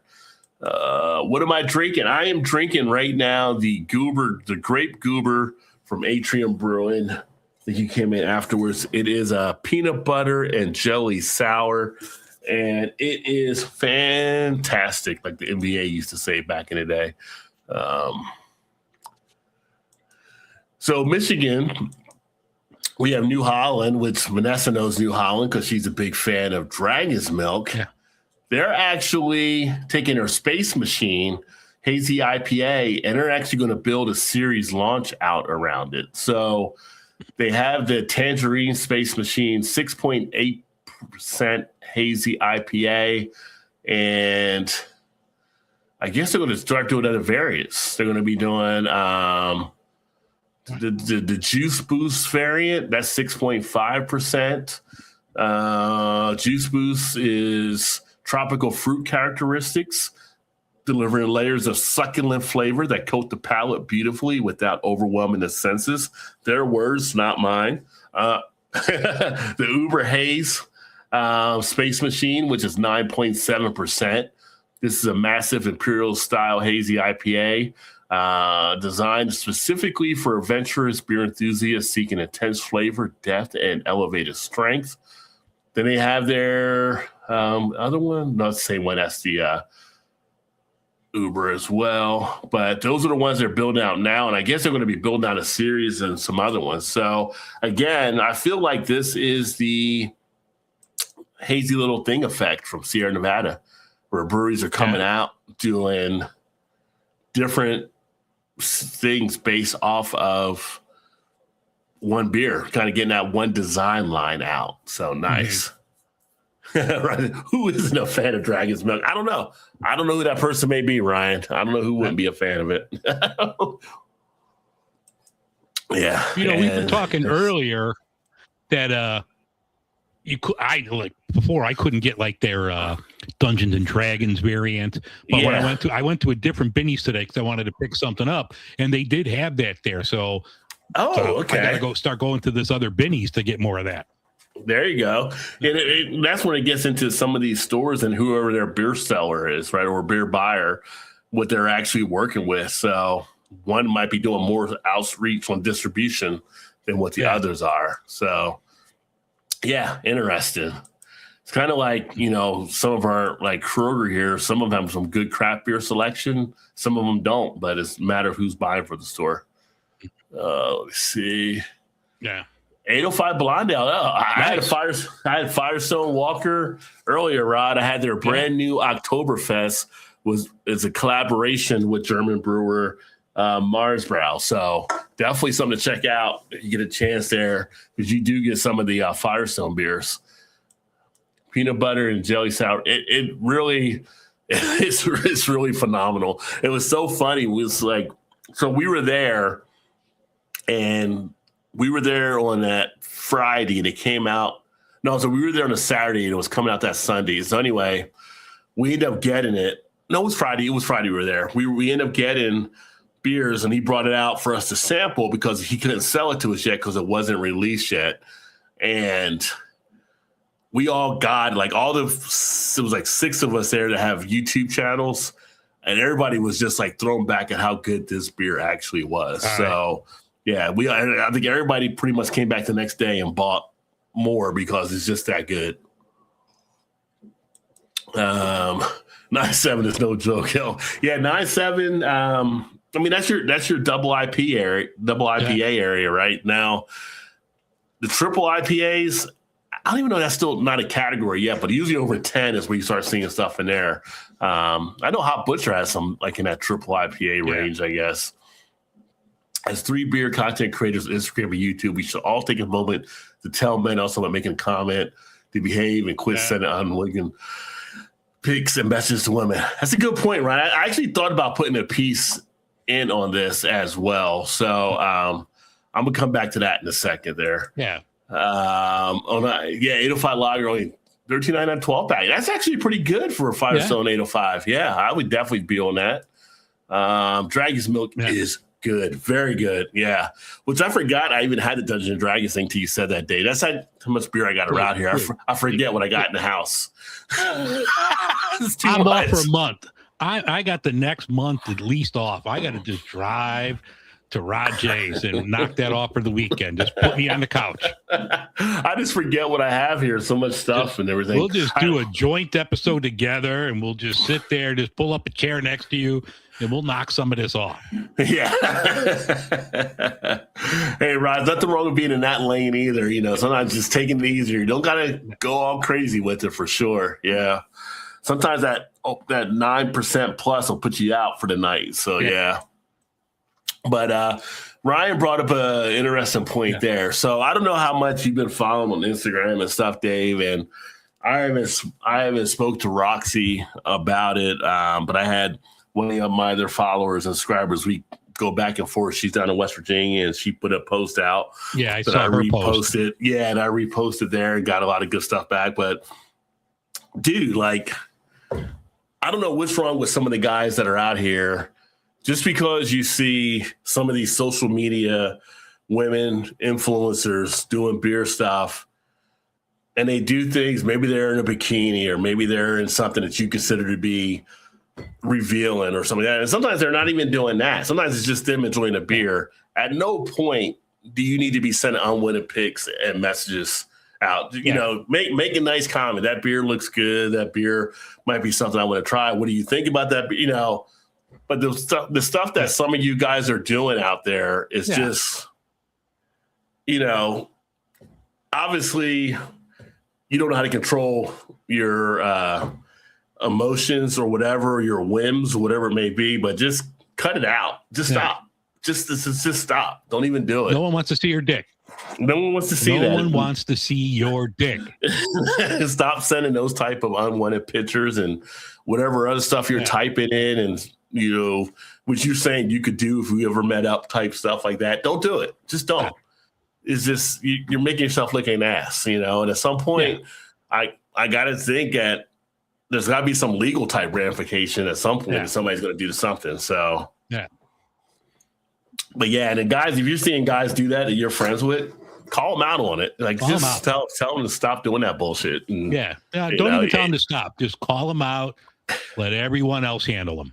Yeah, because I mean, I'm pretty sure for the guys, you wouldn't want that being anybody saying stuff like that if it was your significant other or your wife, your mom, your sister, your aunt, your cousin, anybody in your family. So just got to stand up and make it done right. So, know the difference between welcome and unwelcome. Exactly. You know, they read the room, right? You know, it's just like, Well, I know there's certain people, and not that I was going to send any pictures, but I was going to ask a question about a particular beer that they posted. I was going to say, like, oh, you know, I could send you some Chicago stuff or whatever, but they have all their, like, DMs and everything shut off because I'm sure there's idiots that are out there sending shit like this. There is. And, you know, I'm long overdue to have what I did before, but I mean, years ago I did Women in Beer, had a panel of all women on to kind of talk about their experience, all that kind of stuff. And pretty much was more the fly in the wall than anything. Right. And it was a great opportunity to have them express a lot of stuff they go through and everything like that and everything. And here we are again, still 2026, you know, it's kind of like, and it was still got Neanderthals walking around saying shit they shouldn't be saying. And it's like, girl, I mean, we know there's some in craft beer that still have that frat mentality, but you got to grow out of that, I don't want to say man up, just make it sound like it was bad or whatever, but definitely, know who you are, know what you're talking to, know how to actually, not do some stupid shit like that. We got to get half made up. We got to get half made up. No one wants to see your dick.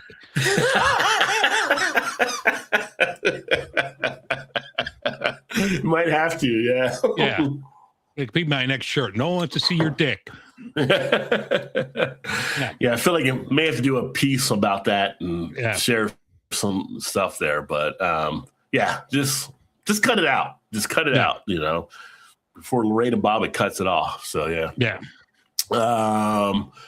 Pilsy, a New Zealand inspired Pilsner from Toppling Goliath. So we talked about them earlier. They're also coming out with a New Zealand inspired Pilsner. So obviously a Pilsner with some New Zealand hops coming in at 4.8% ABV, making it a refreshable, sessionable option for warm weather days, outdoor adventures, and everyday enjoyment. Good. I like New Zealand hops. Mm-hmm. I do like a nice hoppy lager. I was on one of the posts responding and watching last night, talking about the IPL versus the cold IPA. And it's like, I still feel like they're very similar, but the IPL was a hard sell for people, where IPA people kind of knew that. So they could easily go cold IPA, give it a little bit more of an opportunity. But, I like that little bite of hops even when I'm having a lager and stuff. So New Zealand hops are been great as far as ones to actually check out. Mm-hmm. So they make mention on here, Pilsy brings hoppy New Zealand attitude over a crisp Pilsner base, notes of crushed gooseberry, white grape, and zippy citrus, followed by a flash of dankness and a clean, snappy finish. So, we do get distribution here at Toppling Goliath, especially like at our Jungle Gym. So definitely keep an eye out for that one. Which I haven't been to Jungle Gyms in a while. I need to get back over there at some point. You better get that refrigerator cleaned out first, son. Yeah. That's his problem too.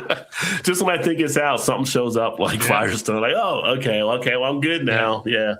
It is a crime. Cyber crime is serious, right? And to the point there, Mark, the one individual that did this for the people that we know on Instagram, and the community did respond back, and apparently got him taken off of Instagram, which is good, right? But it's kind of like, I just don't understand what just the thinking, the mentality of folks that do these kind of crazy things. It's kind of like when you see the Dateline to Catch a Predator, like some 50-year-old dude shows up to meet like this 14-year-old girl. It's like, I just don't get it. I don't get it. Yeah. So I got some Sycamore beer for you. Yeah. Need to clip that segment and post it pronto. I got my thing that'll go back and run through the transcript and stuff, so it should definitely pull it up. But if not on that, I was going to do a shorts or something talk about it as well. Yeah, I'll come up with a logo tomorrow, and I'll come up with a shorts. We can't put on this. We can't put on the front of the logo. Nobody wants to see your dick. You can't. I'm just saying that'll get flagged before they even get to the message. Yeah. Lorraine and Bobbitt. Which is still interesting how they found out in the field where she threw it out, but oh man, I can't find my keys, and they're right on the counter. I was just gonna find this dude Schwantz out in the field, and then at night. Yeah. Oh man. Garage Beer is becoming more of a household name than it already is or will be. They just actually signed a deal to work with Red Robin restaurants nationwide. So Red Robin and Garage Beer going to be on tap. Garage Beer Classic Light and Classic Lime available at all Red Robin locations, which started back on July 21st. So I mean, it's a decent beer. If you want like just a beer to be a beer, so to speak, and you don't want to go Budweiser or Miller, one of the other ones, the big boys, it does work. And again, we had the original here in Cincinnati with Braxton before they sold it off, and they kept the formula and everything pretty much the same. So you got the lime, you got that. Maybe they'll add in the apple at some point because they do have that variant out now too. So, yeah. I haven't been to Red Robin in a long time. I do like the burgers. Kill some of their fries. Yeah. Yeah. Bottomless fries. I think they still do that. So, yeah. Bottomless. There you go. What was I watching? I was watching The Food That Built America. And it was one of the restaurants that came up with, it wasn't Red Robin. It was something with free refills. Or forgot which one it was, but it was basically because their food wasn't ready, so they kept giving them free refills, and they kind of stuck. But Food That Built America is always interesting just to kind of find the landscape of what's taking place here in the country. And then we also had, and I think we may have talked about this the last show as well, but officially, I guess that it's actually out for the Food Indiana Fair. They actually released the corn dog beer from Sun King. Didn't you say you like corn dogs usually? I love corn dogs. Yeah, so I love corn dogs. I love me a good corn dog. Well, now you get a corn dog. You ever take the corn dog and dip it in the beer or anything? No, dude, come on. That's sacrilegious. Yeah. I don't know. I mean, it could happen. It could happen. Well, now you got the corn dog beer that's actually been made available. They also got some pickle beer that's there too. Yeah. The pickle beer is interesting. Like I said, I've only had the one from Urban Artifact thus far. Have not done the Paps, but corn dog beer, I don't know. I'm still. Yeah, I would try it. Yeah. Well, reading the article, I guess last year they did a cotton candy beer. Yeah, they had a pickle beer too. So I guess Sun King puts out some unusual stuff for the Indiana State Fair. Yeah. I drink it. Yeah. I feel like for the Indiana State Fair, I mean, it just makes sense to have some wacky thing like that, just because all the eats and stuff you get there, which I will say, Oktoberfest, September, Ryan, I know you're still watching. Yeah. If you didn't get it last year, I would definitely get it this year. The red velvet funnel cakes they make. Oh, my God. That was just like freaking heaven there. Mm-hmm. But we have that coming up next month, and we'll have the breweries here from over in Germany. I'll get a new hat pin for my Oktoberfest hat, but it'll be so much stuff that's going to be going on. It's always a blast. Anybody get to Cincinnati for Oktoberfest, you should. I don't get either, like I said. But that was us talking about those dudes and stuff. What's not to like about a corn dog, Ryan says. So, he's on board with it. Review okay, you got the pickle beer for Frat coming out this week. Okay, definitely look out for that. It was pleasantly a surprise when I had it. I liked it more than I thought I was going to like it. And I do like pickles, but definitely they did a good job. They're lower ABV too, I think. I think Garage Beer, I don't think they're low. I think when Braxton had them, when I had it back in the day, I think it was still around 5% or so. I'll have to go back and double check, but maybe they did. I know they kept the recipe and stuff the same. That's why on the beer, they can still list it as being founded by Braxton with the recipe and stuff. So, but if you go to Red Robin, you can now see that there. And we talked about the baseball bats earlier, but Anheuser-Busch, shout out to them. You know, we joke around a lot of times these large breweries take their shots and stuff, but they delivered more than 25,000 cans of emergency drinking water to Wisconsin following the tornado that happened up there. So great for them to step in and help out the people there that were affected by that.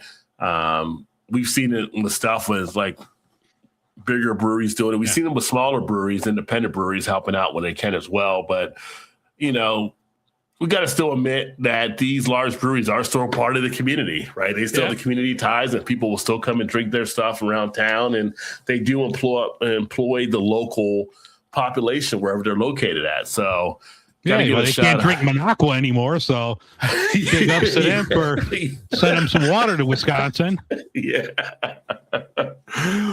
So shout out to them for kind of helping out in that thing. And this last year, I mean, last few years have been a little crazy, but this last year we've had fires, we've had floods, we've had tornadoes, just a bunch of stuff going on, and we're just getting into hurricane season. So, yeah, it's kind of crazy thus far. We'll be getting the locusts soon. Yeah. They start coming with the locusts. I might start reading the Bible because that might be too much to have in 1 year.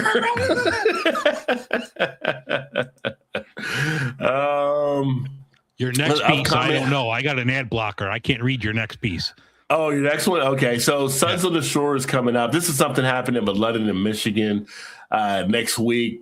A festival they're going to have bringing together craft beer, breweries, wineries, distilleries, and anything that's pop up here too.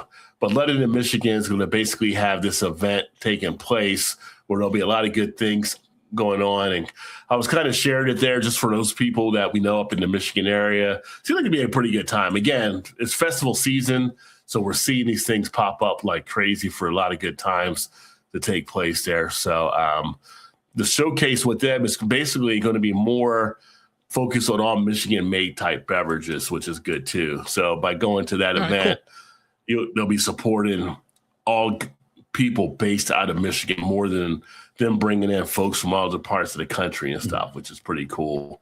And it's along the shoreline of Lake Michigan. So, nice. And then the proceeds also support the United Way of the West Shore. So again, is that tied into the community type stuff that's taking place there? Big tasting festival. They had the food, all kind of stuff. Tickets $50, $50 in advance. But just kind of sharing some news out there from that one. And then Highwire and Appalachian Mountain Brewery are actually forming a partnership. So that's interesting. Okay. Highwire's definitely been through their up and downs. They were here in Kentucky. They had to pull out of Kentucky after they were affected in North Carolina with the I forgot the name of the one that came through, that hurricane that hit a couple years ago. It was just too much to have them spread. So they kind of got into that. And now they're teaming up with Appalachian. And they kind of make mention of this versus some of the other things we're seeing with other breweries also teaming up together, right? So it's one of those kind of things. They're not going to try to sell out, have a big company come in. There's another brewery they can team up with, take over a new facility and kind of work together, but still be separate. Why not do it? It's a great way for them to run their business models now. But they make mention they're definitely proud to be working with another North Carolina brewery, kind of keeping everything right there in the North Carolina family, so to speak, and wishing them the best. Here at in Cincinnati, we had, and Ryan, if I'm wrong, let me know, but I think it was Braxton that took over their Factory 52. But to show support for Highwire, they still carry their beer so they can still get some profits to help them out. So that's the fun thing about the beer community, is to helping out and the working together on stuff, which is pretty cool. Well, let's see here. Now, this is an interesting one. Yeah. That's a long piece, though. Yeah. We're not going into all the pieces of the piece. I mean, this was like a 7-chapter book on this site on this. But we came across a piece where craft breweries are using automation now more to protect their margins in 2026. And it's interesting because there's that side of it where some people don't like automation because you're putting somebody out of work possibly. But for the standpoint of being a brewery and maximizing what you can to limit what you may be having to foot the bill on, it makes sense, I think, to have some automation, especially with the things that we've seen today. And we've seen some breweries that have created recipes just from AI that have been able to do that. So kind of interesting just seeing out there. I don't know what your feel is with like automation making more of an impact taking place in the brewing industry, but I feel like it's something that we're not putting back into the box. I feel like it's out and it's going to be a part for a while. I mean, if it's going to help you, the whole create your recipe with AI worries me because I want the creativity of the brewer. I just don't want Claude or Chat GPT or whatever you use to have to come up with something. But as far as like automation with like the brewing equipment, I mean, we've seen automation in every industry now, the automotive industry, all of that. If this is going to help you like prevent losses and spoilage, then I definitely see a benefit to that. But I don't know. I think it's all a matter of time before we're just all going to be like V'ger in Star Trek 1. It's just this big fucking machine. It's just taking over everything. Yeah. Yeah. Yeah. And it makes some good points there, kind of talking about just some of the things that are noted to be detected by having it. It'll catch when something's on the imbalance maybe quicker than a person would as this stuff is in the tank and kind of going together. So there's some ins and outs with it. There's some good with it. I think there's some points where, they're probably going to have to alleviate and remove some positions because the computer's going to do it now, Yeah. I don't think we're to the level, though, we have to worry about like a Skynet type thing, but it's definitely something out there, and it's enhancing business in a way. Wanderer Monsters on the Saturday of Oktoberfest for the Confluence of Hops event. Not to say I won't make the Oktoberfest at some point. Well, because it goes from doesn't go from Thursday evening, I think, through that Sunday. So there's definitely some time to get out there for sure.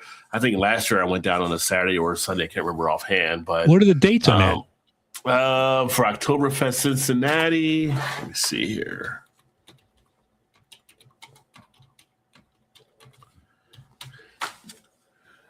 This year's event will be, go to the homepage, accept all, because everybody checks, September 17th to the 20th. Shit, no, I'm not going to be able to do that. I was just looking at it. Yeah, I'm not going to be able to do that.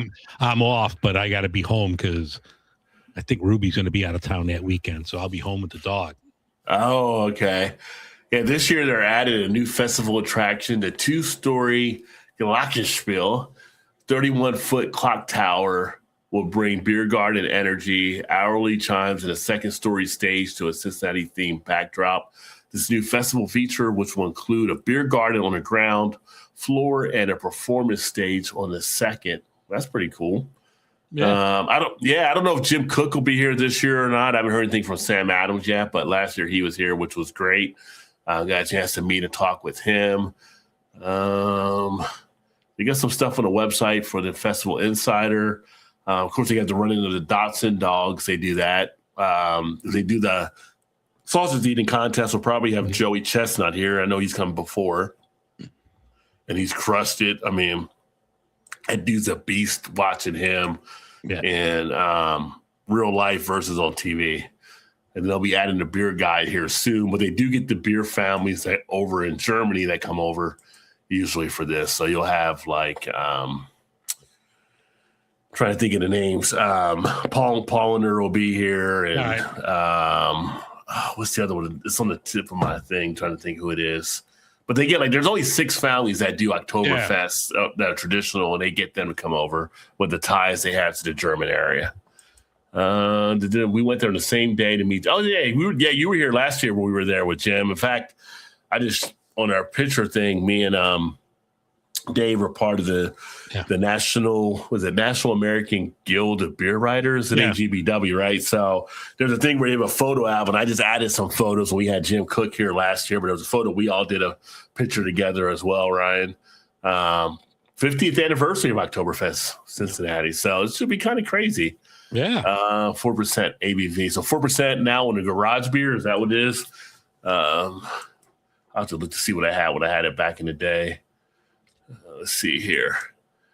And then there was another thing I came across. So Food and Wine had a piece, and it said, these are the only 5 beers to win 3 stars at the 2026 Great Taste Awards. Yeah, but this is like a European. Yeah, this is like a European thing. So a lot of these no one's really heard of or can get here. Yeah. Well, Estrella, we can actually get where we're at. That's a damn good beer. Yeah, that's a really good beer. We get that. That's damn good one. That's like Jungle Gyms. Party Source has had that before, but it's got to be a specialized shop to actually go to. Yeah. To usually I was drinking that them. In Barcelona. Yeah, I was drinking it there. That was good. Yes, because it's really good. Yeah. Yeah, the one Dream House, Missing Link Brewing, there in England, so we don't really get that over here as well. So, yeah, I just saw that on there where it was mentioned. Vault City Brewing out of the UK, their raspberry sour. Well, Left-Handed Giant Brewing Company out of UK. I thought it said Left Hand for a second. Tang Kivik in the IPA. That's Missing Link as well. So yeah, these are all like basically 4 UK and 1 for Spain. So limited choice of beers there. But where was this? This was where was the Great Taste Awards? They had more than 15,000 food and drink products competed, they said. So that's still 15,000 and only 5 got the 3 stars. That's a tough competition. Yeah. Speaking of tough competition, the next month will be the Great American Beer Fest, right? So we'll be hearing about the beers that stand out over here. Yeah. So that'll be happening soon. I got to get to that at some point. Just got to do it. Just got to set it up and go. Yeah. So, and let's see here. So Sierra Nevada, they are actually in the process of unveiling their Reader's Choice IPA, and Epic, they're calling it industry collaboration. So Sierra Nevada is teaming up with Russian River, Pine House, and Green Cheek Beer Company for this beer release taking place. 7% ABV, packaged in tall 16-ounce cans. Limited edition release. It's much more than a stellar beer, it says. Celebration of community, excellence, and shared passion. Yeah. I cleared my throat. Yeah. Every year, passionate craft beer enthusiasts cast their votes for their favorite breweries. And this collaborative West Coast IPA brings these icons together. So that's something to keep an eye out for, the Reader's Choice IPA. So Sierra Nevada will be on the front, but it's a collab between the 7% ABV. Yeah, and it's good. Like you read towards the end of it that the proceeds benefit state craft brewing guilds. So, I mean, that's really cool because, I mean, we both know about the guilds in our state and the good work that they do promoting the industry. And so, I mean, that's a great project. If I see that one, I'm definitely grabbing that one. Yeah. And we talked Goose Island earlier. But you pronounce that. I'm not pronouncing that one. I'm going to say Cocolatl, and I'm just going to go with that and just leave it alone. Because I know, or Cocolatl, because I know the other one's Cocavesa, but Goose Island has added it to their 2026 Barrel House series. This is going to be a collab between Goose Island and Stone. This one coming in as a bourbon barrel-aged stout inspired by the deep culinary traditions of Mexican chocolate sauces. Where did you read about? I didn't see anything on here about Stone. I thought it was a Stone they were doing it with. No. Did I get that one? Theirs. Yeah, this is just theirs. Yeah. My bad. I thought I saw something they were teaming up with Stone on this. Yeah, no, this one here is their own deal. Okay. They put this one out before, but like I had it a couple years ago, or maybe it was last year, and it's got like it's kind of like mole inspired, where you got like some chocolate in there. I mean, it's really tasty, and it's got like a little chili. I think this is a great beer if you see it. Oh, yeah. They say the name traces back to the ancient Nahuatl word for chocolate and evokes the rich, complex flavors found in traditional Mexican mole, where cocoa, chili, spices, and roasted ingredients combine to create layered death. Maybe I was just thinking of Cocavesa then with Stone. Yeah. But boy, no, that's a I mean, good beer. I love those like mole beers with the chili. Excuse me. You talking about me taking a cough drop? Yeah. That's why I'm going off camera a lot, because I've been coughing all night. But Pipeworks here, one of my favorite beers of all time, and it's so rare to find. It's called Imperial End of Days, and they use this chili in there that when you drink it, it doesn't taste like, you don't get heat from it. It almost has like this tart cherry vibe going. And then, you sit down for a second, then you feel a little heat, but it's just a wonderful beer. It's very complex. So I'm hoping is going to be along those same lines. Yeah. And they also say, while the final ABV has not yet been announced, the brewery's barrel-aged stouts typically land in the double-digit range, and this is expected to follow suit. Yeah, fans can anticipate a stout with velvety texture, bourbon warmth, layer spice, and a long, satisfying finish. All right. Sign me up. Something to keep an eye out for. Yeah. When they're going to bring it out here soon, hopefully. And let's see here. And I never heard of this one before. Yeah, I've never heard of them. Yeah, Pay at Brewing is rebranding with focus on who we are and where we're going. I was like, I never. Because they're out in Boise. How's Boise in the Midwest? Idaho. Yeah, well, Dakotas are out there. It's kind of close. I mean, this might be outside, a little bit outside the range, I guess. But, we cover beers from all over, too. Oh, yeah. So, yeah. But, I was like, well, I didn't know who you were before, but you said now you're going to rebrand. Okay. Yeah. All right.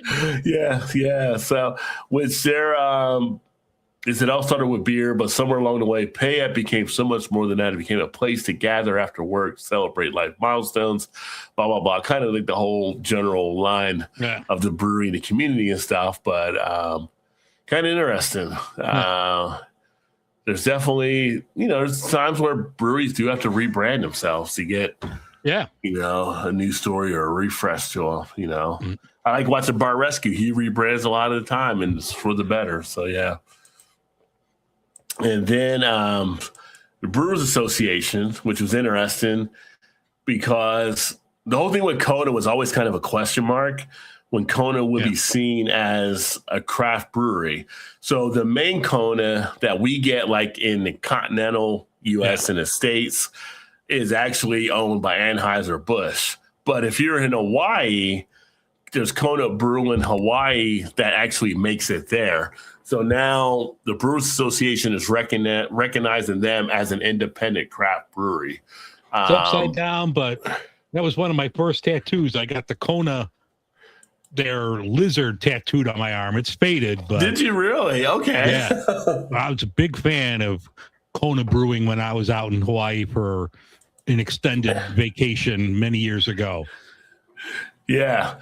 So now they're recognizing with the Hawaii thing. And there was actually a video I watched.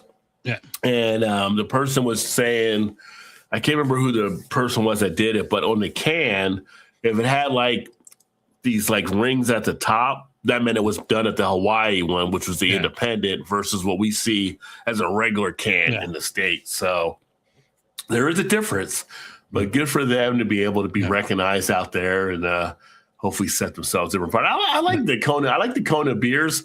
Yeah. I don't know if the Kona in the States, how much they changed it from what they might be doing. Like was it the one with the surfboard on it, something lager, I believe, and a couple of other stuff they do. I don't know how big the difference may be, but like when they took over Goose, like the national stuff they put out wasn't the same. The Goose IPA definitely is not the same Goose IPA that we drank here 20 years ago. Yeah, they definitely alter it and probably make it more for mass production.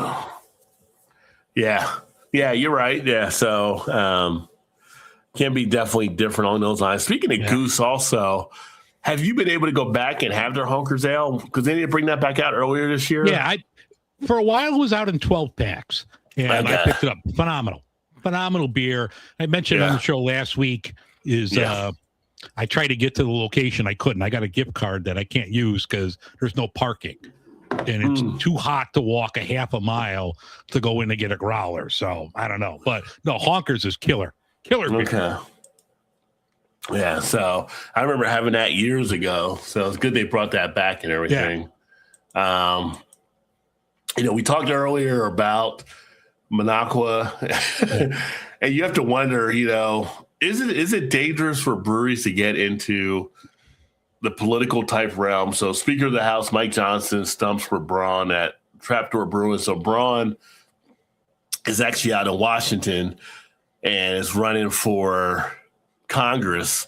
So Mike Johnson came to an event with him at one of the Washington type breweries, and it was Trapdoor Brewing they were actually at. And it was kind of interesting, just a piece that was out there about it. And it's kind of,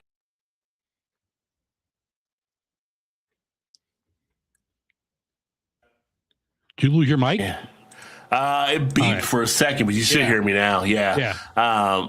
Where he basically was stumping for this guy. And it's kind of like, I feel like breweries, a lot of people can easily, there's conversations we know historically that have started around politics in like breweries or in pubs and all that kind of stuff. So it's kind of a commonplace for kind of doing that kind of stuff. Yeah. But do you think it's like different now though, where we're at? Because I mean, I feel like the brewery might be in a risk. I know there's been responses to him doing that out there. Like one of the employees was basically on the piece where you're looking at asking people to not like boycott them or whatever because they did that, because I guess there's been threats out there on stuff that, and it's kind of just one of those weird type things like, can breweries still walk that line and have political events type there, or is it a point now where things are just like you might be better to stay away? You know, the margins are so tight. Why piss off half the, I mean, depending on what your area is like, you know, if Trapdoor's area is all red, then fine, it's not an issue. But you know, if you're 50-50, whatever, why alienate half your customers? Just don't do anybody. Yeah. But it's interesting. I don't know if you looked at the piece, but reading some of the comments and stuff from folks, and like one here from this one person, like if you follow up on why prior employees have left this year, then it isn't at all shocking. Another person is, Stroh could just be sick of being in today's beer racket and simply picked a hell of a way to commit commercial suicide. And the other exclamation makes him look even dumber. It's just like some of these things that are coming in from some of these different responses. It's like you're setting yourself up to be possibly in a situation there, right? So, but then again, aren't we used to like politicians going out in the communities to kind of do things, right? So yeah, but not having an event hosted by Mike Johnson. Yeah, I don't even think they hosted. I think they went there to kind of do like the handshaking and meeting people, and I think like some of the employees were kind of thrown back when it actually was happening. Yeah. So I don't think it was a planned event. I think it was kind of like they went there and trying to meet constituents and stuff. So I don't know. It's kind of it's an interesting thing right now. So. It's just something that made me just kind of think when I saw that earlier. And I think this was actually done by Jeff Allworth, possibly. He does a lot of good pieces. But like one of the employees had kind of asked again. He said, you know, I'm seeing people online suggesting and targeting breweries, restaurants, other businesses that we have collaborated with at Trapdoor. Please do not do this. And it's kind of like he had a thoughtful response stuff back to and thanking him for the comment. But it's just like, it's kind of crazy because that person that allows it to happen as the owner, then you're putting the livelihood of your employees in risk too. If people stop going there, they don't have a job, right? So it's kind of interesting. It's one of those things out there where it's kind of like, you got to be careful where you're doing that. Yeah. You know what doesn't taste good in beer is politics. For a lot of folks, you're definitely correct. Politics and religion, they say. So, right. So just kind of interesting to kind of see that out there. And then the last one I had here, which I had no idea was the case, but it may mention that I pulled the wrong thing up here. Yeah. No, you had the Lincoln wrong. Yeah, I did have it wrong. Well, there was a link out there where Mexico has now become the world's largest exporter in 2025 of beer. And I just like, of all the countries that kind of drink beer, which we know Mexico, Germany, Dos Equis has its space here in our market. But you think of Germany, think of the U.S., you think of the U.K., and think of Belgium, and like New Zealand. And it's like, wow, Mexico is now the largest exporter. Just kind of caught me off guard. But then again, think about how big the lager movement has been. Yeah. You know, for a lot of people looking at kind of that lager type feel, and they're drinking the Mexican type lagers here. So it's interesting. Mark says, looking forward to cool temperatures and delicious dark beers on chilly days. Yeah, I mean, usually I'll do stouts and stuff during the summer as well. I just had so many IPAs I had to get out the fridge. But it's about to turn, my friends. I'm going to have a lot more stouts coming up here. Not because of the seasonality, but I can finally just drink them and not worry about it. Because the stouts that I have are all big stouts and they can last a long time. Even got a mead I'm going to be sharing at some point here as well. Yeah, actually, it's funny you mentioned that. A buddy of mine sent me a message. He's like, have you ever had a mead? I said, a couple years ago, this place in Chicago, unfortunately, they closed down. He's like, a good buddy of mine owns this place downstate. He's like, I'm going to hook you guys up. I'm like, all right, cool. Yeah, nice. Love a good mead. Yeah, we had one of our places here that did it for a bit. They were kind of doing it. They were kind of like if there's a gypsy mead type thing, they were kind of doing it like that. But yeah, I got mead a while back and had not had a chance to crack it open yet. So I do have that down there.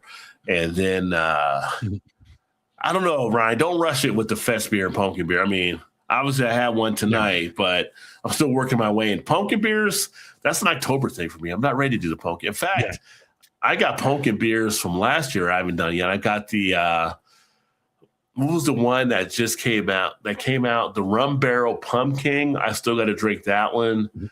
And then I have the Maple Warlock. I got that one. But speaking of pumpkin beers, cider Pump Queen is being released this year for the first time by Southern Tier. So you get the Pump King, the Pump Queen, which is going to be at the cider, and then you also got the Warlock. So something else to keep an eye on out there. Mark's having I like that one, Mark. Yeah. That's a really good beer. Tank 7 is fabulous. Yeah. I haven't had that one in a minute, but yeah, that was always good. Yeah, that is a really good one. And then Mark's there with Ryan as well. And then no pumpkin now. Mid-September, right? So it's out. It's on shelves. Yeah. I got to put a hoodie on before I drink a pumpkin beer. It needs to be like flannel shirt and hoodie weather. Yeah. Yeah. We can get into some of the Oktoberfest beers. We're less than a month out from that pretty much. So get those rolling. But the pumpkin, let's hold off. Let's get to Oktoberfest first. Then really start to enjoy some of the pumpkin. But that's really a take on a lot of stuff that we saw this week. I mean, there was actually a lot more, but we try to keep it to a time fashion here, about a couple hours or so when we do it. But anytime anybody else would like to let us know beer stories you're interested in, shoot a thing to Dave or I, or put it on the community page, and we could definitely look to discuss with some of the upcoming episodes. Got to grab some of them now before they go on. Usually there's some left. I'm just saying. That's why they come out so early, because people don't want to be the last one standing. Yeah, it's all right. I'll be the last one standing. That's fine. Yeah. Cheers, Desert Motors. Dessert, because two S's will be Desert Motors. Desert Motors. Yeah, Desert Motors. Yeah. 2 S's will be dessert. But and actually not a link to join. We actually just do the show here like this and stuff, and I appreciate that. But always feel free to join us there with the comments and everything. But that's what I actually have here. Main thing you got upcoming you want to mention before we? I'm going to do this week. I'm doing different stuff with the podcast, so I'm doing a whole piece on the last American ashtray, where ashtrays were everywhere. Now they're gone. So a little quick 5-6 minute piece on that. I'm going to talk about Lone Star beer on the show coming out in 2 weeks. So I'm going to have an author of a new book all about the history of the Lone Star beer, the Texas's beer. So that's going to come out soon. Got a long piece already written about the best beer salesman who ever lived, Chicago's Harry Carey. People know him from St. Louis, and he sold just a ton of beer. So that was pretty good, digging in the rabbit hole on that. So a lot of good things coming up in the next month or so. Very nice. You say Harry Carey, and it just made me laugh because I I'll never forget the Will Ferrell skit when he does Harry Carey, all stuff like that, and he's just like, and he's with Norm, and he's like, no, if you were a hot dog, would you eat yourself up? He's like, I'd slander myself all in mustard, and I would just chew myself up or whatever he said. But no, some good stuff there, and but thank you, sir. Yeah, I've been published previously, but I just released a second article. So actually, in the community tab, I have the link to it talking about beer labeling and so different things being done around beer. Joe D, great guy. Joe D, he has this Saturday night as well, so he probably just finished over on his. But yeah, we actually don't have a link when we open it up. We just kind of do our thing here for the show. But you know, there might be times when I have friends and stuff up that we can kind of do that, but just not on this one here. But yeah, upcoming stuff here. I've got reviews that I'll be dropping. A couple more things from the Louisville trip. I'll try to get those set up here for this week. I got the unboxing I'll be dropping from Firestone Walker and what they sent to me in that third quarter shipment. Couple other things. Might have the piece about the way some of these beer guys are treating the beer women, so to speak, as we talked about earlier. But yeah, other stuff like that. A lot of things lined up. A couple people that definitely want to come on. With some interviews and stuff. We spoke with the owners down there at Atrium and Noble Funk, and then talked to people at Country Boy, some other spots, and they gave me all their information. So I'm going to try to get them set up for some interviews and stuff. And then me and Dave probably have some guests on some of the Midwest beer stuff as well. So a lot of good things in the hopper. The problem is time. It's just finding the time to get everything done. So we're going to be actually getting all that stuff put together. Desert said, dude, well, good. Thank you. I appreciate that. And he said he's 25th Firestone Walker box bottle sitting next to him right now. Very nice. Yeah, nice. Yeah, because they got their 30th anniversary here. Once I had their 30th anniversary ale, I still need to do that at some point here too. It's a lot of beers, a lot of stories. I'm going to have more pieces that I'm going to be doing. I have another piece coming up here soon that I've been sharing away from just the beer reviews, but more beer type perspective stuff. So a lot of good stuff happening with the channel. So appreciate everybody definitely subscribing. If you see other people that might want to hear some of these things and share, make sure you share the channel out for myself, share it out for Dave for Beer in Front.